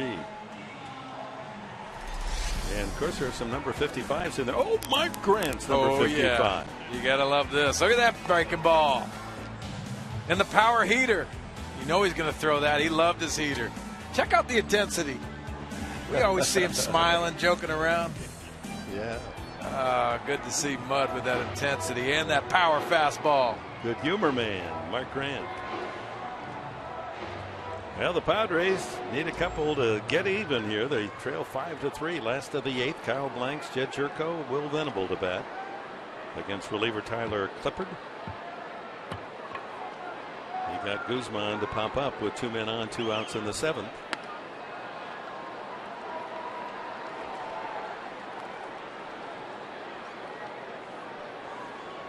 Allowing only a batting average of 128 in his 16 relief appearance this year.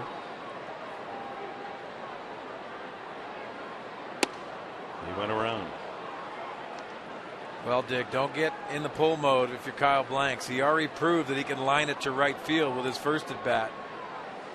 This is a perfect guy. You want to shift the field because he has that changeup he'll throw to righties. Off of that fastball. And they're playing Blanks way over into left center, so big hole right center field. There's the changeup, 2-1.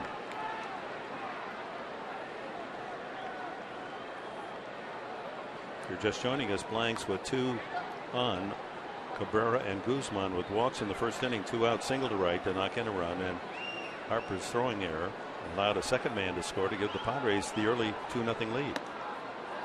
Good check swing there, 3-1. Then the home run started for the Nationals against rookie starter Bert Smith. 3-run homer LaRoche and back-to-back solo homers by Zimmerman and LaRoche before Jerko's solo home run cut the lead to 5-3. Here we are, top of the 8th, 3-1. And fouls it back. Well, that's a good approach right there. Staying inside it. Drew Storen, the right-hander, getting ready in the Washington bullpen.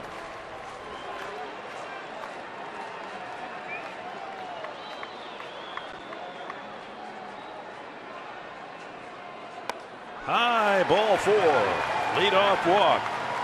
Perhaps a big positive omen for the home side. Jed Jerko homered the last time, and here it is, measured at 420 feet to straightaway center. Little to right center.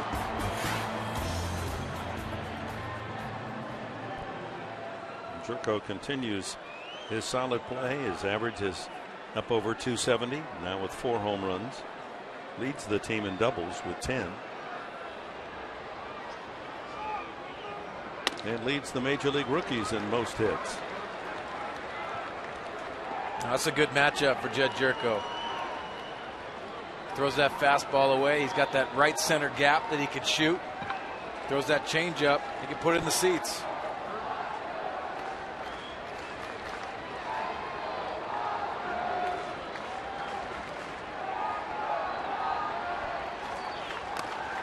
That's what he's trying to do with that swing.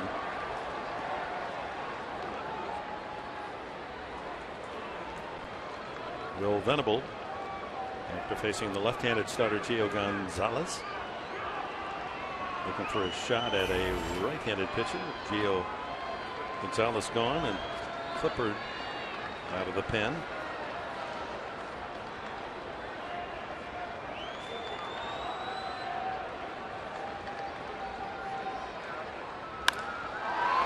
Popped up, shallow and right. Harper there for the first out. As we remind you, Fox Saturday Baseball returns tomorrow. Joey Votto, the Reds, head to Philadelphia, taking on Chase Utley and the Phillies. Fox Saturday Baseball tomorrow at 12:30 Pacific time. As Mark Grant says, get your fix on Fox. And then at 5 o'clock, Fox Sports San Diego with Game 3 of this 4-game series. Jordan Zimmerman against Eric Stoltz. Tying run at the plate here in the bottom of the 8th inning, the form of Will Venable, who leads the team in home runs with 5. Ooh, good cut there.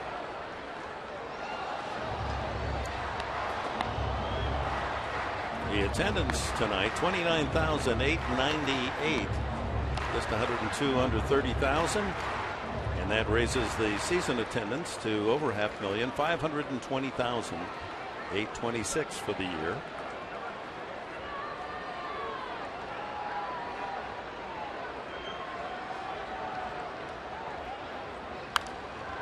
Late swing foul.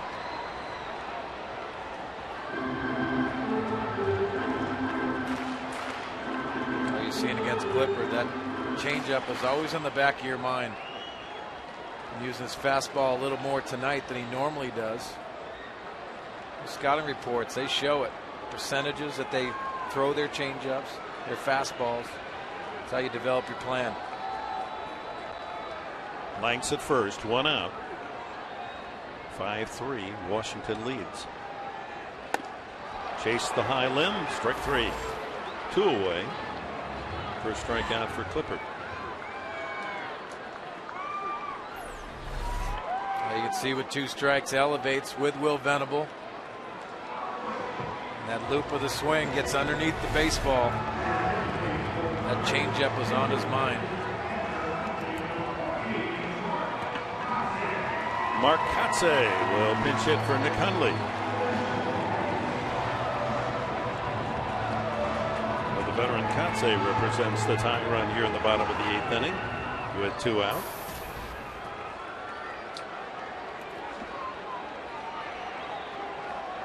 Kotze coming off the bench this year is a solid 4 for 11 as a pinch hitter and a couple of RBIs. There are his season numbers. 333. 11 hits in 33 tries.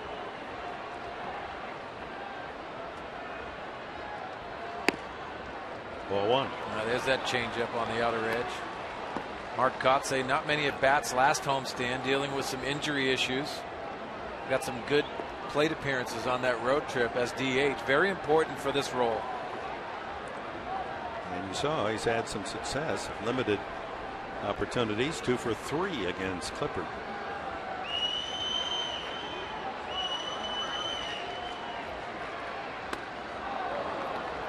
One and one.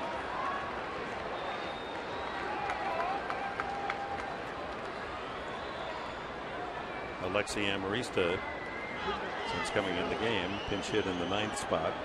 He's on deck.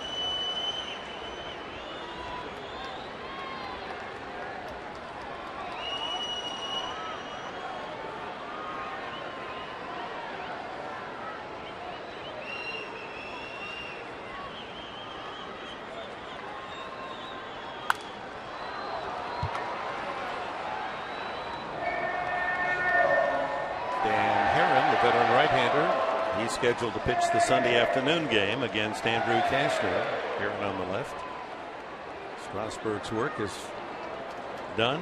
3 hits allowed in 8 innings last night in the win, 6-2.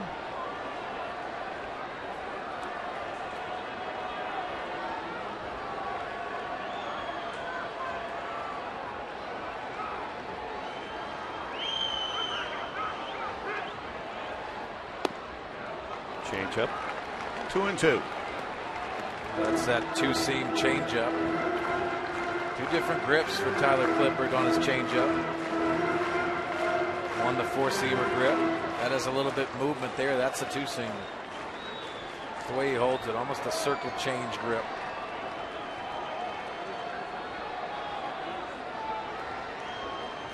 Lanks with a safe lead at first base, 2 outs, and 2-2 coming up to Kotze. Fastball away here. Popped up, back of short, shallow left. In comes Lombardozzi to make the catch, and the Padres are gone in the 8th. On to the 9th, 5-3 Washington.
The first of 3 retro nights saluting the 1980s with the Padres, and a nice mixture there.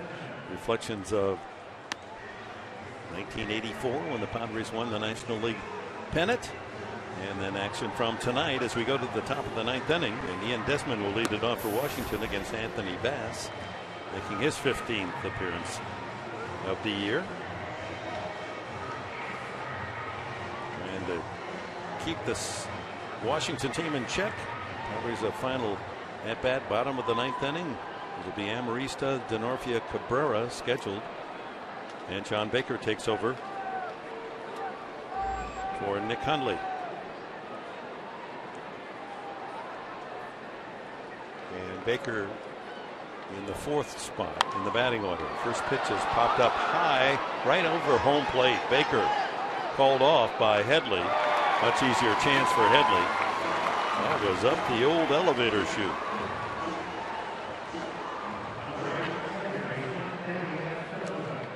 One out. Desmond on the first pitch, and now Danny Espinoza.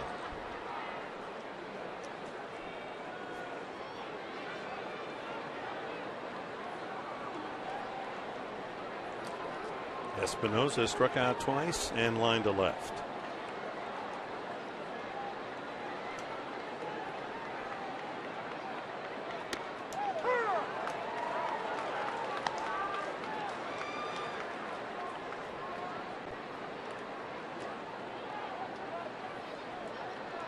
He'll be celebrating a birthday in a week or so. 26 coming up. 0-2. Nice fastball by Anthony Bass. Rafael Soriano getting ready for the 9th.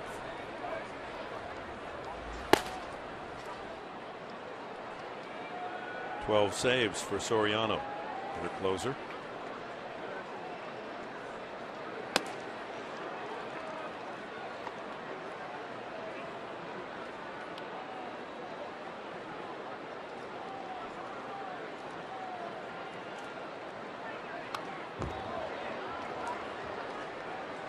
Hey, Padre fans, watch your Padres take on the Toronto Blue Jays Friday, May 31st at 7:10. Be sure to get to the park early to enjoy a special Park at the Park concert featuring San Diego's own Paul Cannon Band. Don't wait to get your tickets today at Padres.com or call 619-795-5555. Swing and a miss. Down goes Espinoza for the 3rd time tonight.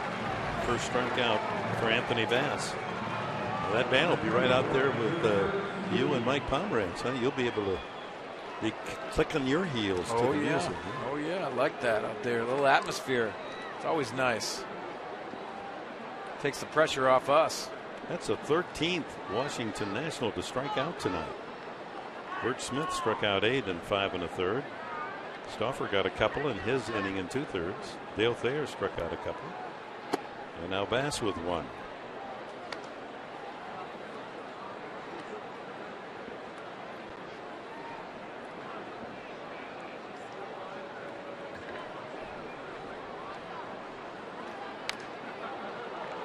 One ball and 1 strike to Suzuki. A single, fly to left, and struck out tonight. That one, that piece of plate umpire Carpazza. You see John Baker doing the nice thing. He might be trying to get a call. Why not? While you're there, patting him, say, I hope you're all right. By the way, could use a little paint job right here coming up.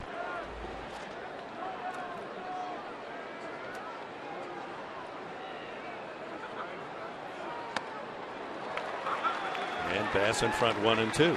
Good breaking ball. Anthony Bass has that stuff. Been in different roles. Always nice that you can know you can pitch out of the bullpen. You can start. Need those hybrid guys. Veteran Chad Tracy, left-handed hitter on deck. Would pinch hit if. Whew. 95. Bass got that one up there in a hurry. There's Tracy. Would pinch hit for Clippard.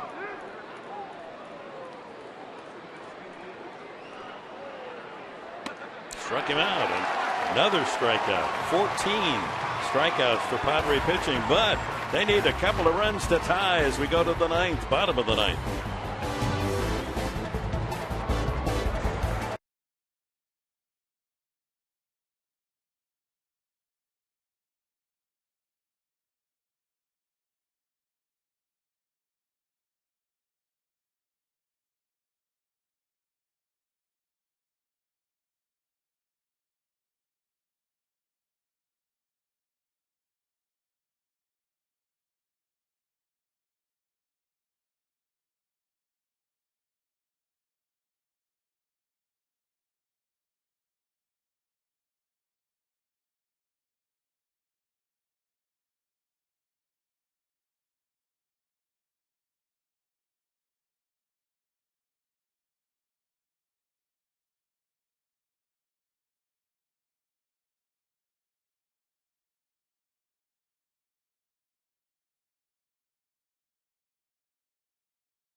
Your star of the game, and it's Adam LaRoche. Back-to-back home runs, a 3-run shot and a solo.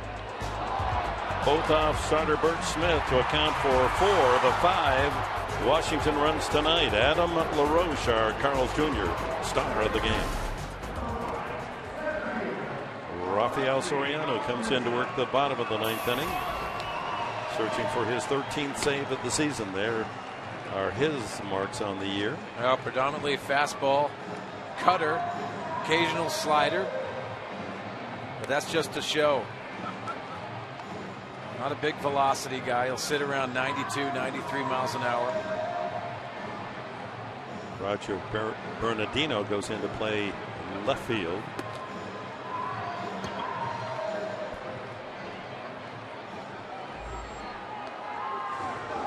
Bernardino will hit in the second spot in the order. All right, here we go. Amarista trying to get on there and bring that tying run to the plate. He entered the game in the 7th inning as a pinch hitter and popped to second.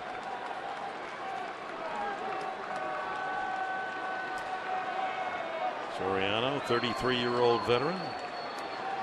Last couple of years pitching for the Yankees.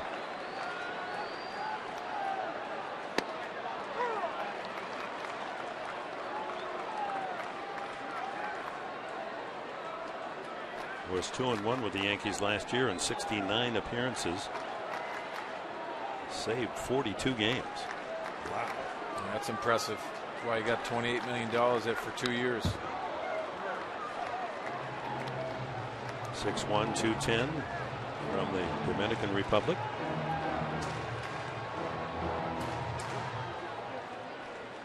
The 11th year in the big leagues for Soriano, who first came up with the Seattle Mariners back in 2002.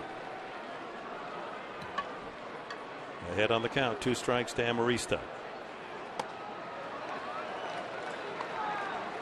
What makes him so tough? He's not overpowering. That's all about the cutter. He's got movement on his fastball. He changed the eye level there. Works both sides of the plate. Very tough on left-handers.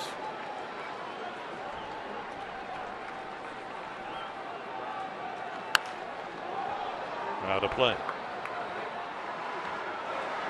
When you're talking about a cutter, Mariano Rivera sitting next to you, whether he's injured or not, can still talk to you about the cutter. That's invaluable information. I think Rafael Soriano definitely took advantage of that. And really filled the void there, the Yankee bullpen. 2-2.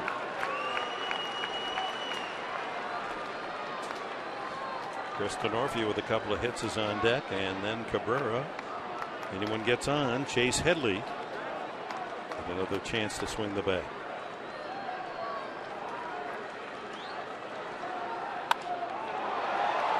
Fly ball, routine, right field, Harper for the first down. Well, look ahead to tomorrow night, 5 o'clock here on Fox Sports San Diego. Hope you'll join us. Get to see one of the best in the National League and all of baseball. And right-hander Jordan Zimmerman, 7-1 and an ERA of 1.69. Eric Stultz, the good luck charm for the Padres. When he's on the mound, the Padres usually win. 3-3 on the season is the veteran left-hander from Indiana. Hope you'll join us in person here at Petco Park, and if not, right here on Fox Sports San Diego. Denarfia takes a strike. Pop to short, single to left, fly to right, singled through the hole into left field in the 7th and stole his 4th base. Now the rally caps are out.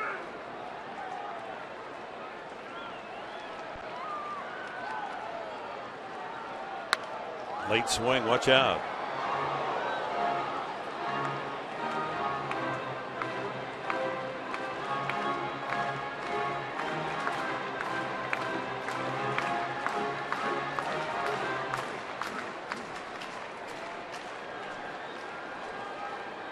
Northia now try to protect with 2 strikes on him.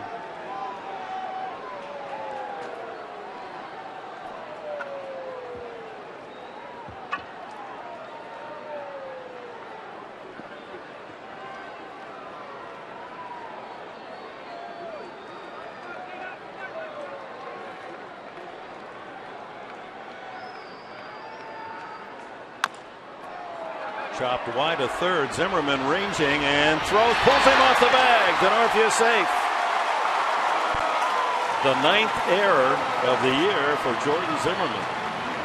Ryan Zimmerman, rather. Jordan, we're going to see on the mound tomorrow night. You could see ranging to his left. I thought this was an easier play for Desmond at short, but cutting across. And that awkward throw. I keep talking about that throwing motion.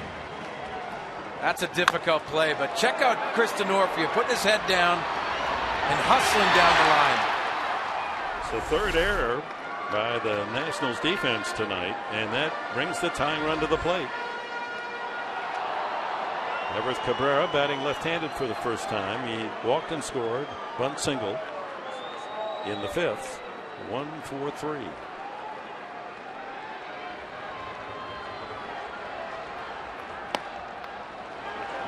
Pretty good looking pitch.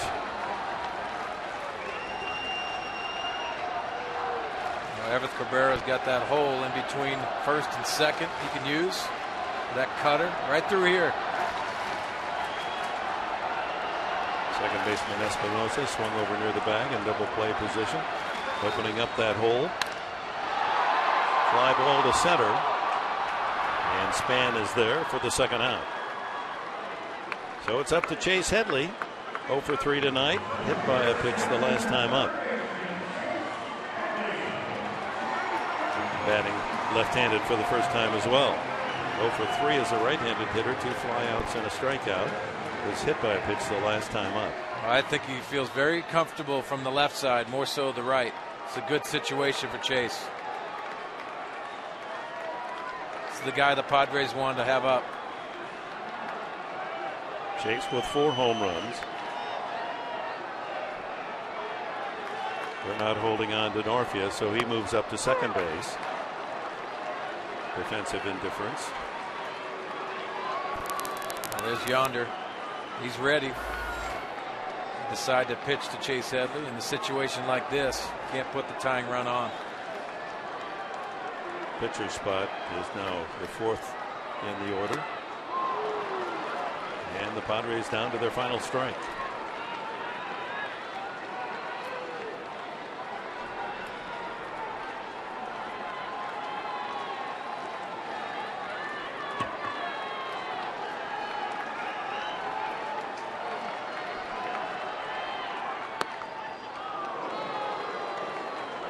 Well, you can see the pitches in our Fox tracks by Southland Technology, all on the outer edge. Closers don't want to get beat inside here, not in this situation.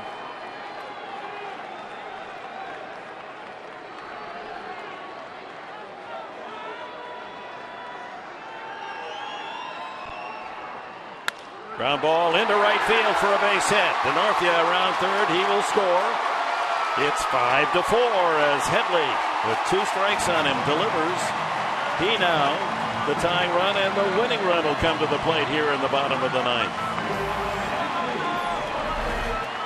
Just a solid approach. This pitch leaks out over the middle of the plate, but Chase Headley capitalizes on that. Nice piece of hitting in a clutch situation. And that'll bring up Yonder Alonso as the pinch hitter for Anthony Bass.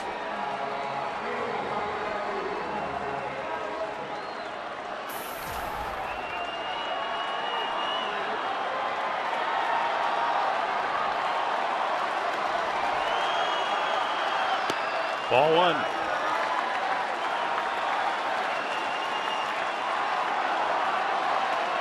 That's a good situation for Yonder Alonso. If he's going to give it to you out in the outside edge, go to left center. We've done it before. Outfield playing a prevent double defense, very deep. Ground ball into right field. Headley around to third. Harper's going to throw to third. Now back to second base. The cutoff there, and the Padres have the tying run 90 feet away as Alonso delivers.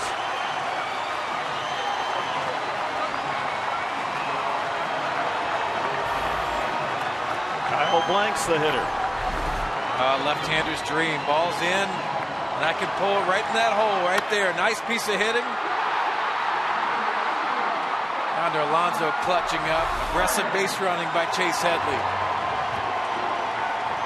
First and third, 2 outs, a run home here in the 9th inning.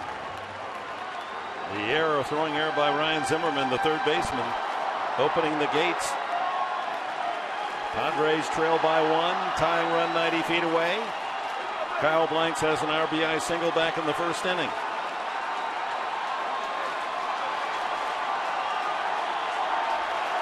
Trying to send this crowd of nearly 30,000 home with a Padre win. Swings. Base hit to right. Headley scores. It's tied at 5.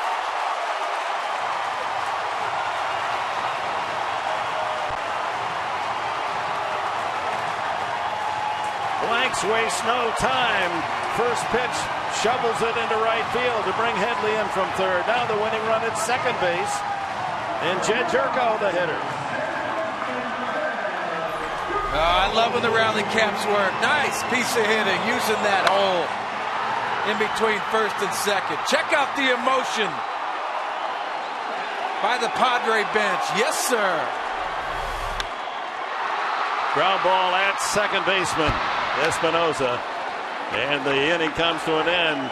But the Padres scored 2 unearned runs in the bottom of the 9th. We go to extra innings, tied at 5.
They're 1-0, and the Nationals haven't played much overtime either. They're 1-1 in 2 extra inning games. As Houston Street, the 5th pitcher used by Bud Black tonight for the top of the 10th inning. Yonder Alonso stays in the game at first base. Padres, with help from the throwing era, get 2 unearned runs. Consecutive singles by Headley, Yonder Alonso, and Kyle Blanks to tie it up in the bottom of the 9th inning. A big situation for Houston Street, locking it down, trying to build on that momentum of the last inning. Some clutch hitting by the Padres. Roger Bernardino will hit in the 9th spot. And then the top of the order, Span and Lombardozzi for the Nationals.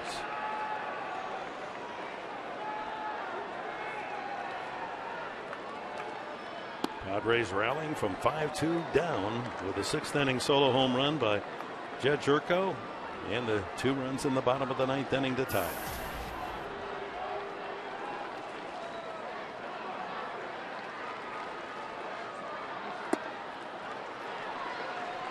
Street falls behind 2-0. Bernardino started last night, went 0 for 4 with a strikeout.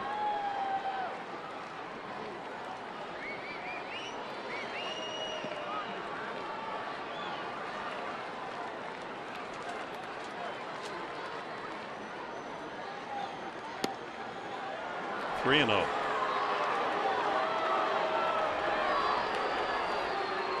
Falls behind a hitter that's batting only 122. He's had 6 hits and 49 at bats. Bernardino. You almost got to throw it in there and make him hit it. There it is.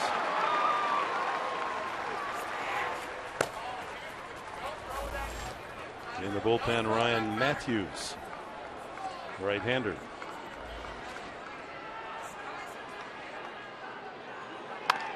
To first baseman Alonso. He'll take it to the bag himself. 1 away.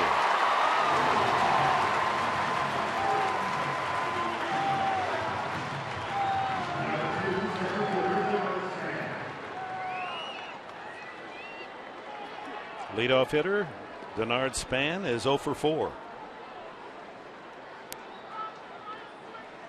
Popped up, flied out, struck out, grounded out. You got to keep his speed off the base paths. He's the one National in the lineup can hurt you with his speed, and he tries to bunt his way on and caught by Baker.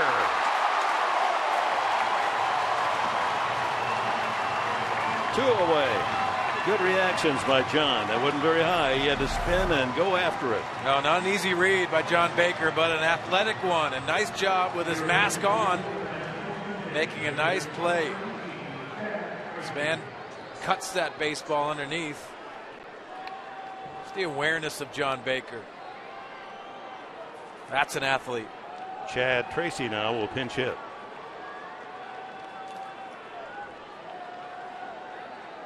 So 2 outs here in the top of the 10th inning. Veteran Tracy, a home run threat. Well traveled. Primarily used in situations just like this one. Houston Street's going to work at outer edge. And he gets the call now. Didn't get that pitch earlier in this inning. Houston Street with his command. He's going to get pitches off the plate.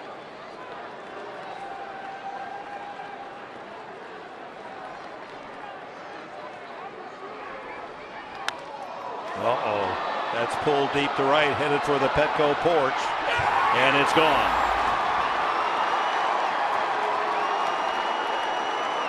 Chad Tracy, pinch hit home run, the 4th home run tonight for the Nationals, the 6th in 2 games of this series, and Washington reclaims the lead on the 2-out home run here in the 10th, 6-5.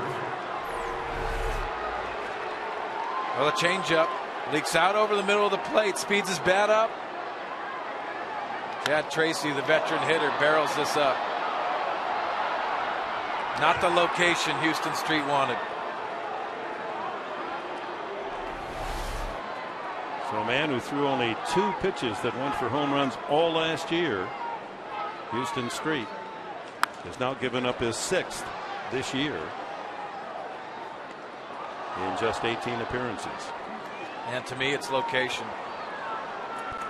Houston Street hasn't had that pinpoint control that he relies on. And there's been some mistakes that have been hit out, including that heart-wrenching 2-run homer with 2 outs in the 9th inning at Tampa Bay, Evan Longoria, that beat the Padres. So that hard work to catch the Nationals at 5-all, and now the Padres are going to have to dig back again.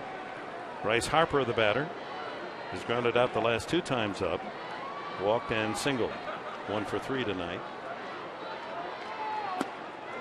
Way out in front, 1-2. Well, that's the changeup. That's the location. Unfortunately, he went to Chad Tracy.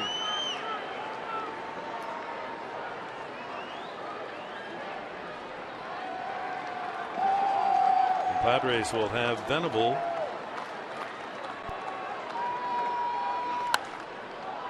leading off the bottom of the inning. A pinch hitter. And Amarista.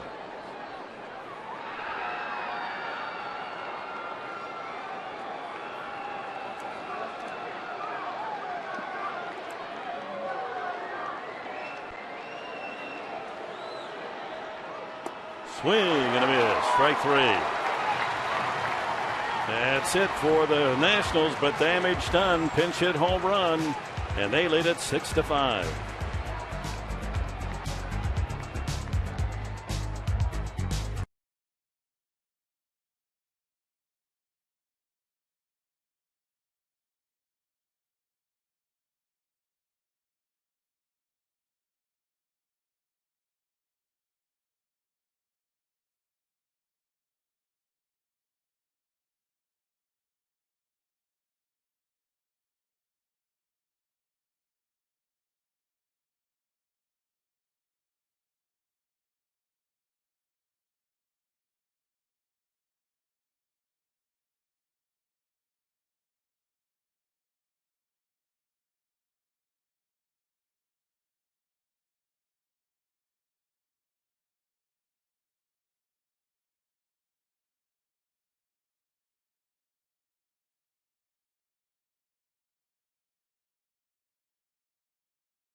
Five-3. The Padres put together 3 straight hits after Denorvia safe on Zimmerman's throwing error.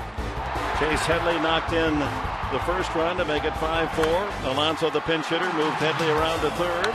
Blank single to right, and that tied it at 5-all. Brought the crowd to its feet and the dugout as well, and then Chad Tracy off the bench pulls one down into the Petco porch. Well, just near it. And Tracy's 7th career pinch hit home run gives the Nationals a 6-5 lead. Just looking back at Tracy this year, he was 2 for 14 as a pinch hitter prior to that home run swing. Well, Drew Storen on the mound for the Washington Nationals, and he has closer experience. He's got a fastball that gets up to 96 miles an hour, changeup, and a slider for his repertoire. It's a strong bullpen for the Washington Nationals.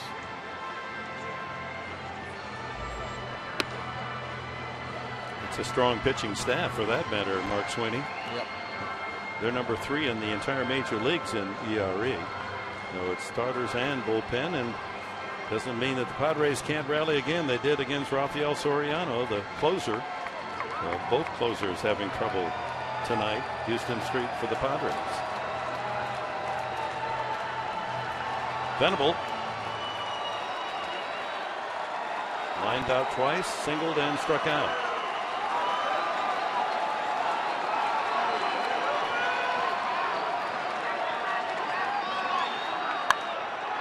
High fly ball to left. Bernardino. And he has the first out. 1 pitch, 1 out. John Baker actually inserted into the same spot as catcher Nick Hundley, the 8th spot. His first time up tonight. Well, the rally hats worked last inning. Lean on him again. Padres out hitting the Nationals 9-7, but 7 hits, 4 of them home runs for Washington tonight.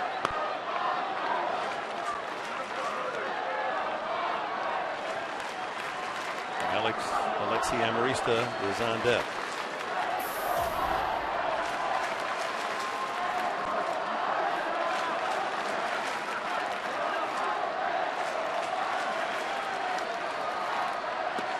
Storen picked up 4 saves a year ago, none this year.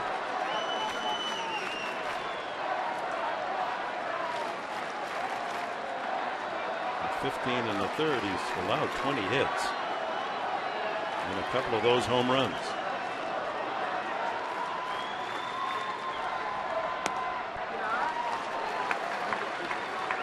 Slider, 2-1.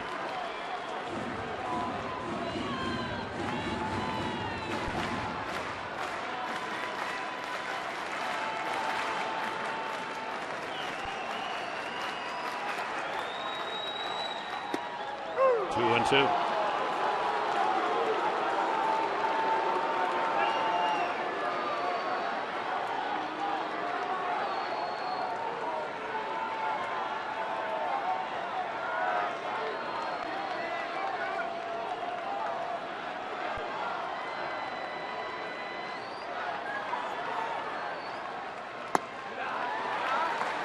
Full count to John Baker.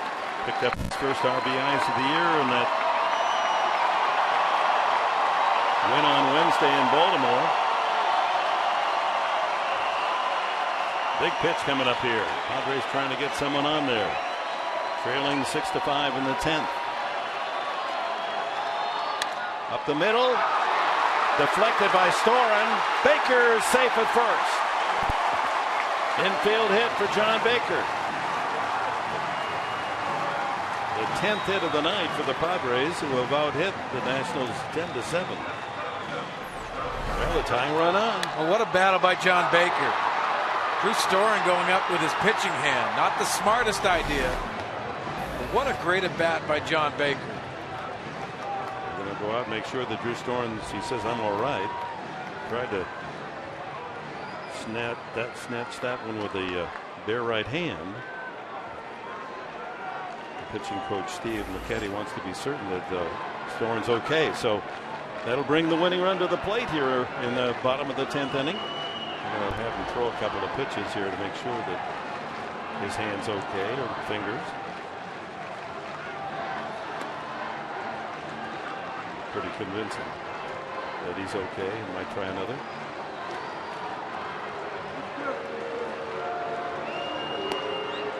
Reminder to stay with us. Padres Live, the post-game show. Mike Pomerantz, Mark Loretta. We'll take you through what has been a very exciting game here on this Friday night. Plenty of twists and turns. We'll have all the news of the day, instructional. So stay with us. Padres post-game show right after the final out.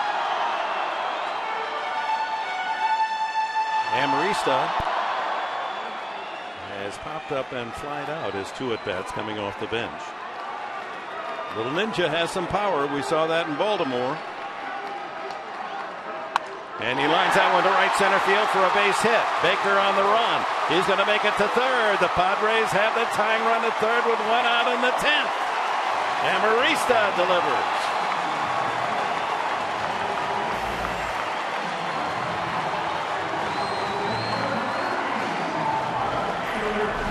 Well, Alexi Amarista getting his foot down, getting on top of that fastball.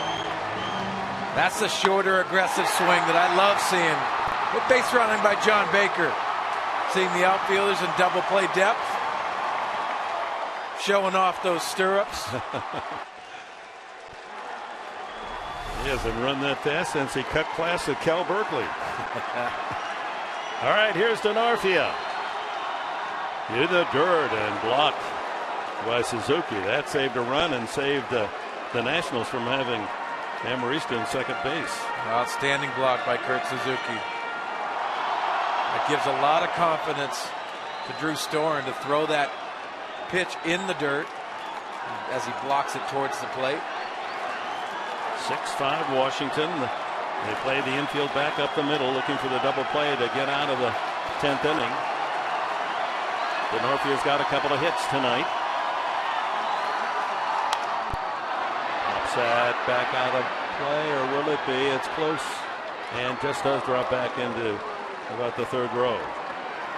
A good swing by Chris Denorfia, looking for a ball up. You can drive to the outfield. Safe on an error back in the bottom of the 9th inning, and that opened the gates for the Padres to score 2 to tie it at 5. Amarista good speed at first. Baker less than average speed at third. 1 ball, 1 strike to Denorfia.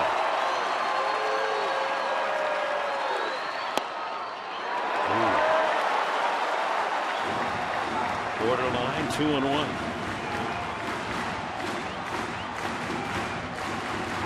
At first base, Lexi has got to be very cautious of the ball in the dirt.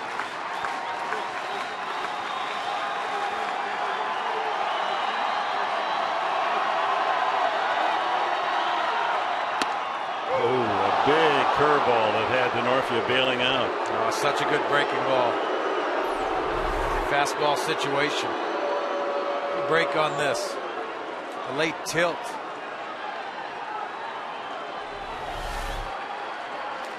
2-2 to Denorfia. First and third, 1 out.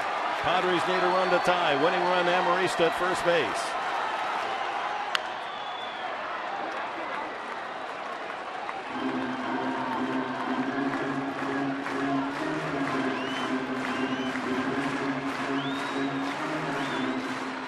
Padres trying to overcome a 4-home run night by the visitors from Washington.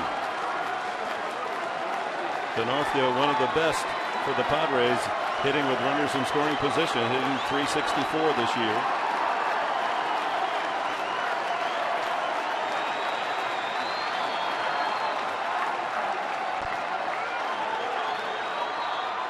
Struck him out.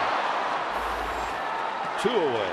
So the Padres can't tie it on and out. It's up to Everth Cabrera.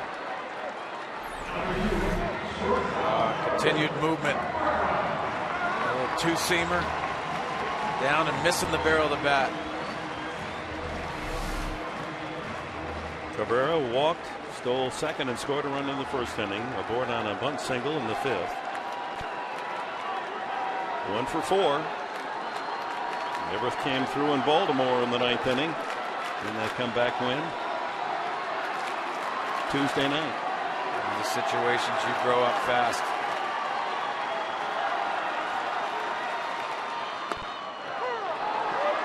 Putting that breaking pitch in there, Storen again. It's a frisbee look to it. You almost give up on it because it looks like it's going to get away from him. Baker the tying run with 2 outs here in the bottom of the 10th at third. Amarista the winning run at first.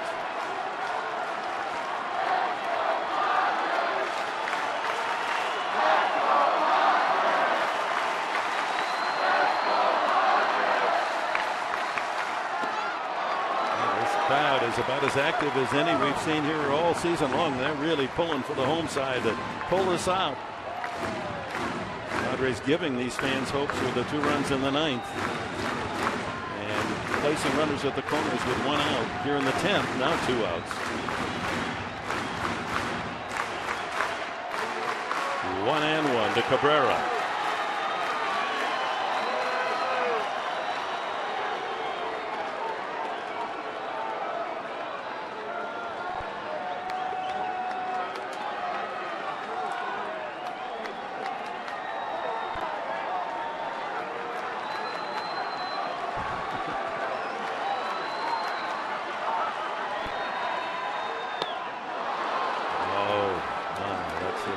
changeup and had Cabrera out in front. 1-2 now.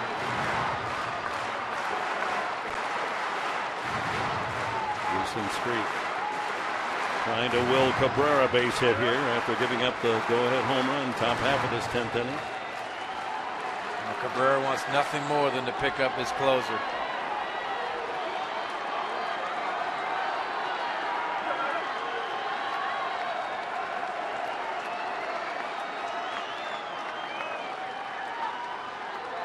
There goes Amarista, and the pitch is fouled off. He picked that one right out of the catcher Suzuki's glove. Cabrera goes by him.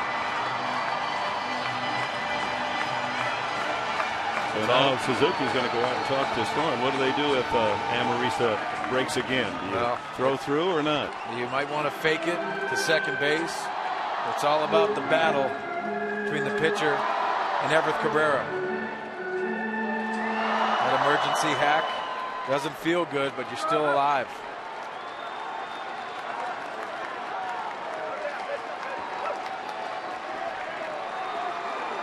One ball, 2 strikes.